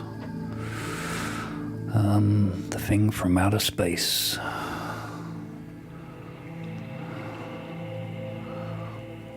Oh, the 1982 one. Oh, come on. That's by far the best version of The Thing, and it always will be. You just can't beat that. The casting's perfect. The practical effects are just, well, we haven't seen better practical effects since, even if they are a little bit dated today. Story's perfect.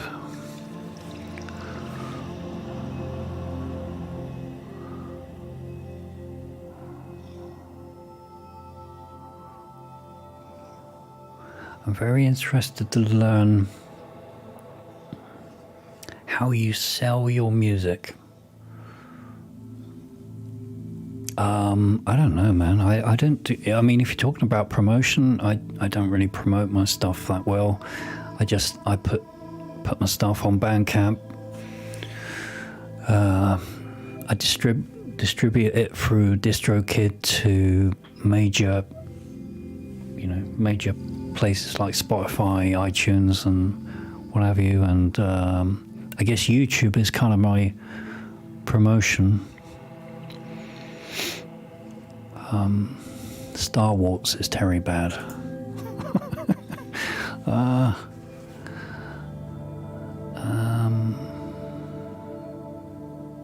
Marco, the Waldorf looks very tempting. Do you mean the Iridium? The Iridium's amazing.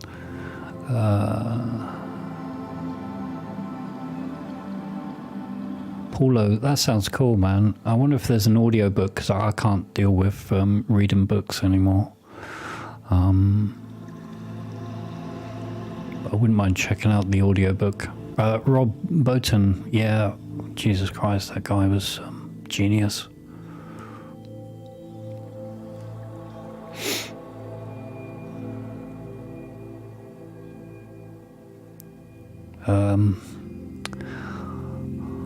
Borgnine was not in 1982, the thing. I think there's a guy that looked like him.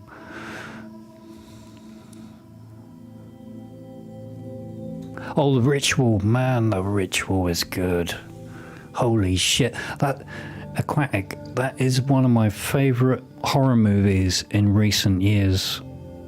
I love that movie. It's finally got a creature that's just an incredible and unique design that I've never seen before. But just that whole movie is done really well. I love that movie. I've probably seen it about 20 times already. Well, maybe not 20, at least 10. Paulo, there is an audio book. I can send you a link. Oh, I'll find it, man. But yeah, you can send me a link if you like. I'd appreciate that. When you get to 100k, will you send us all your modular? What, like a module each or something? Jesus Christ, there's too many of you. I don't have that many modules. I'm not going to do anything for 100k, man. Don't expect anything. I'm just gonna. It'll just be. Maybe I'll do a live stream. Let's agree on that, right? When I hit 100k, or just over. I mean, because you know, it depends on the time, right? I'll try and do a live stream. That evening, or that day, whatever.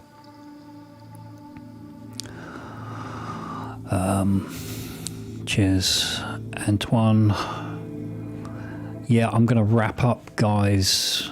You're on SA 100k and a live stream. Yeah, I'll try and make that. I figure it's gonna take another. Ooh, I don't know. It's kind of subscribers have sped up a little bit recently for some reason. I feel like it might have been because of my Morgan Freeman video, but I might be wrong. Maybe it's something. It's sometimes hard to figure out what is kind of giving me a boost, but I've picked up like a couple of hundred people in a very short amount of time recently. I say, did you like Midsummer? Yeah, I did like Midsummer. Have you watched Fortitude on Amazon Prime? I'm not familiar with that.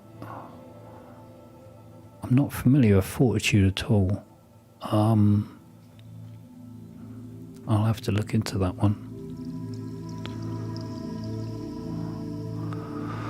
Good stream. Yeah, cheers, man. Definitely Morgan Freeman. Yeah, I think a lot of people like that. Event Horizon. Yeah, I love Event Horizon as well. It's got problems, that movie, but you know, it's a bit dated as well today, but Jesus, man, that is a creepy dark sci-fi movie. Fortitude. All right, I'm going to look into that. Sounds good. All right, thanks a lot, guys. I'll see you on the next stream. I don't know when that's going to be. In fact, I think what I'm going to do is I'm going to work on the part 2 to the Morgan Freeman story.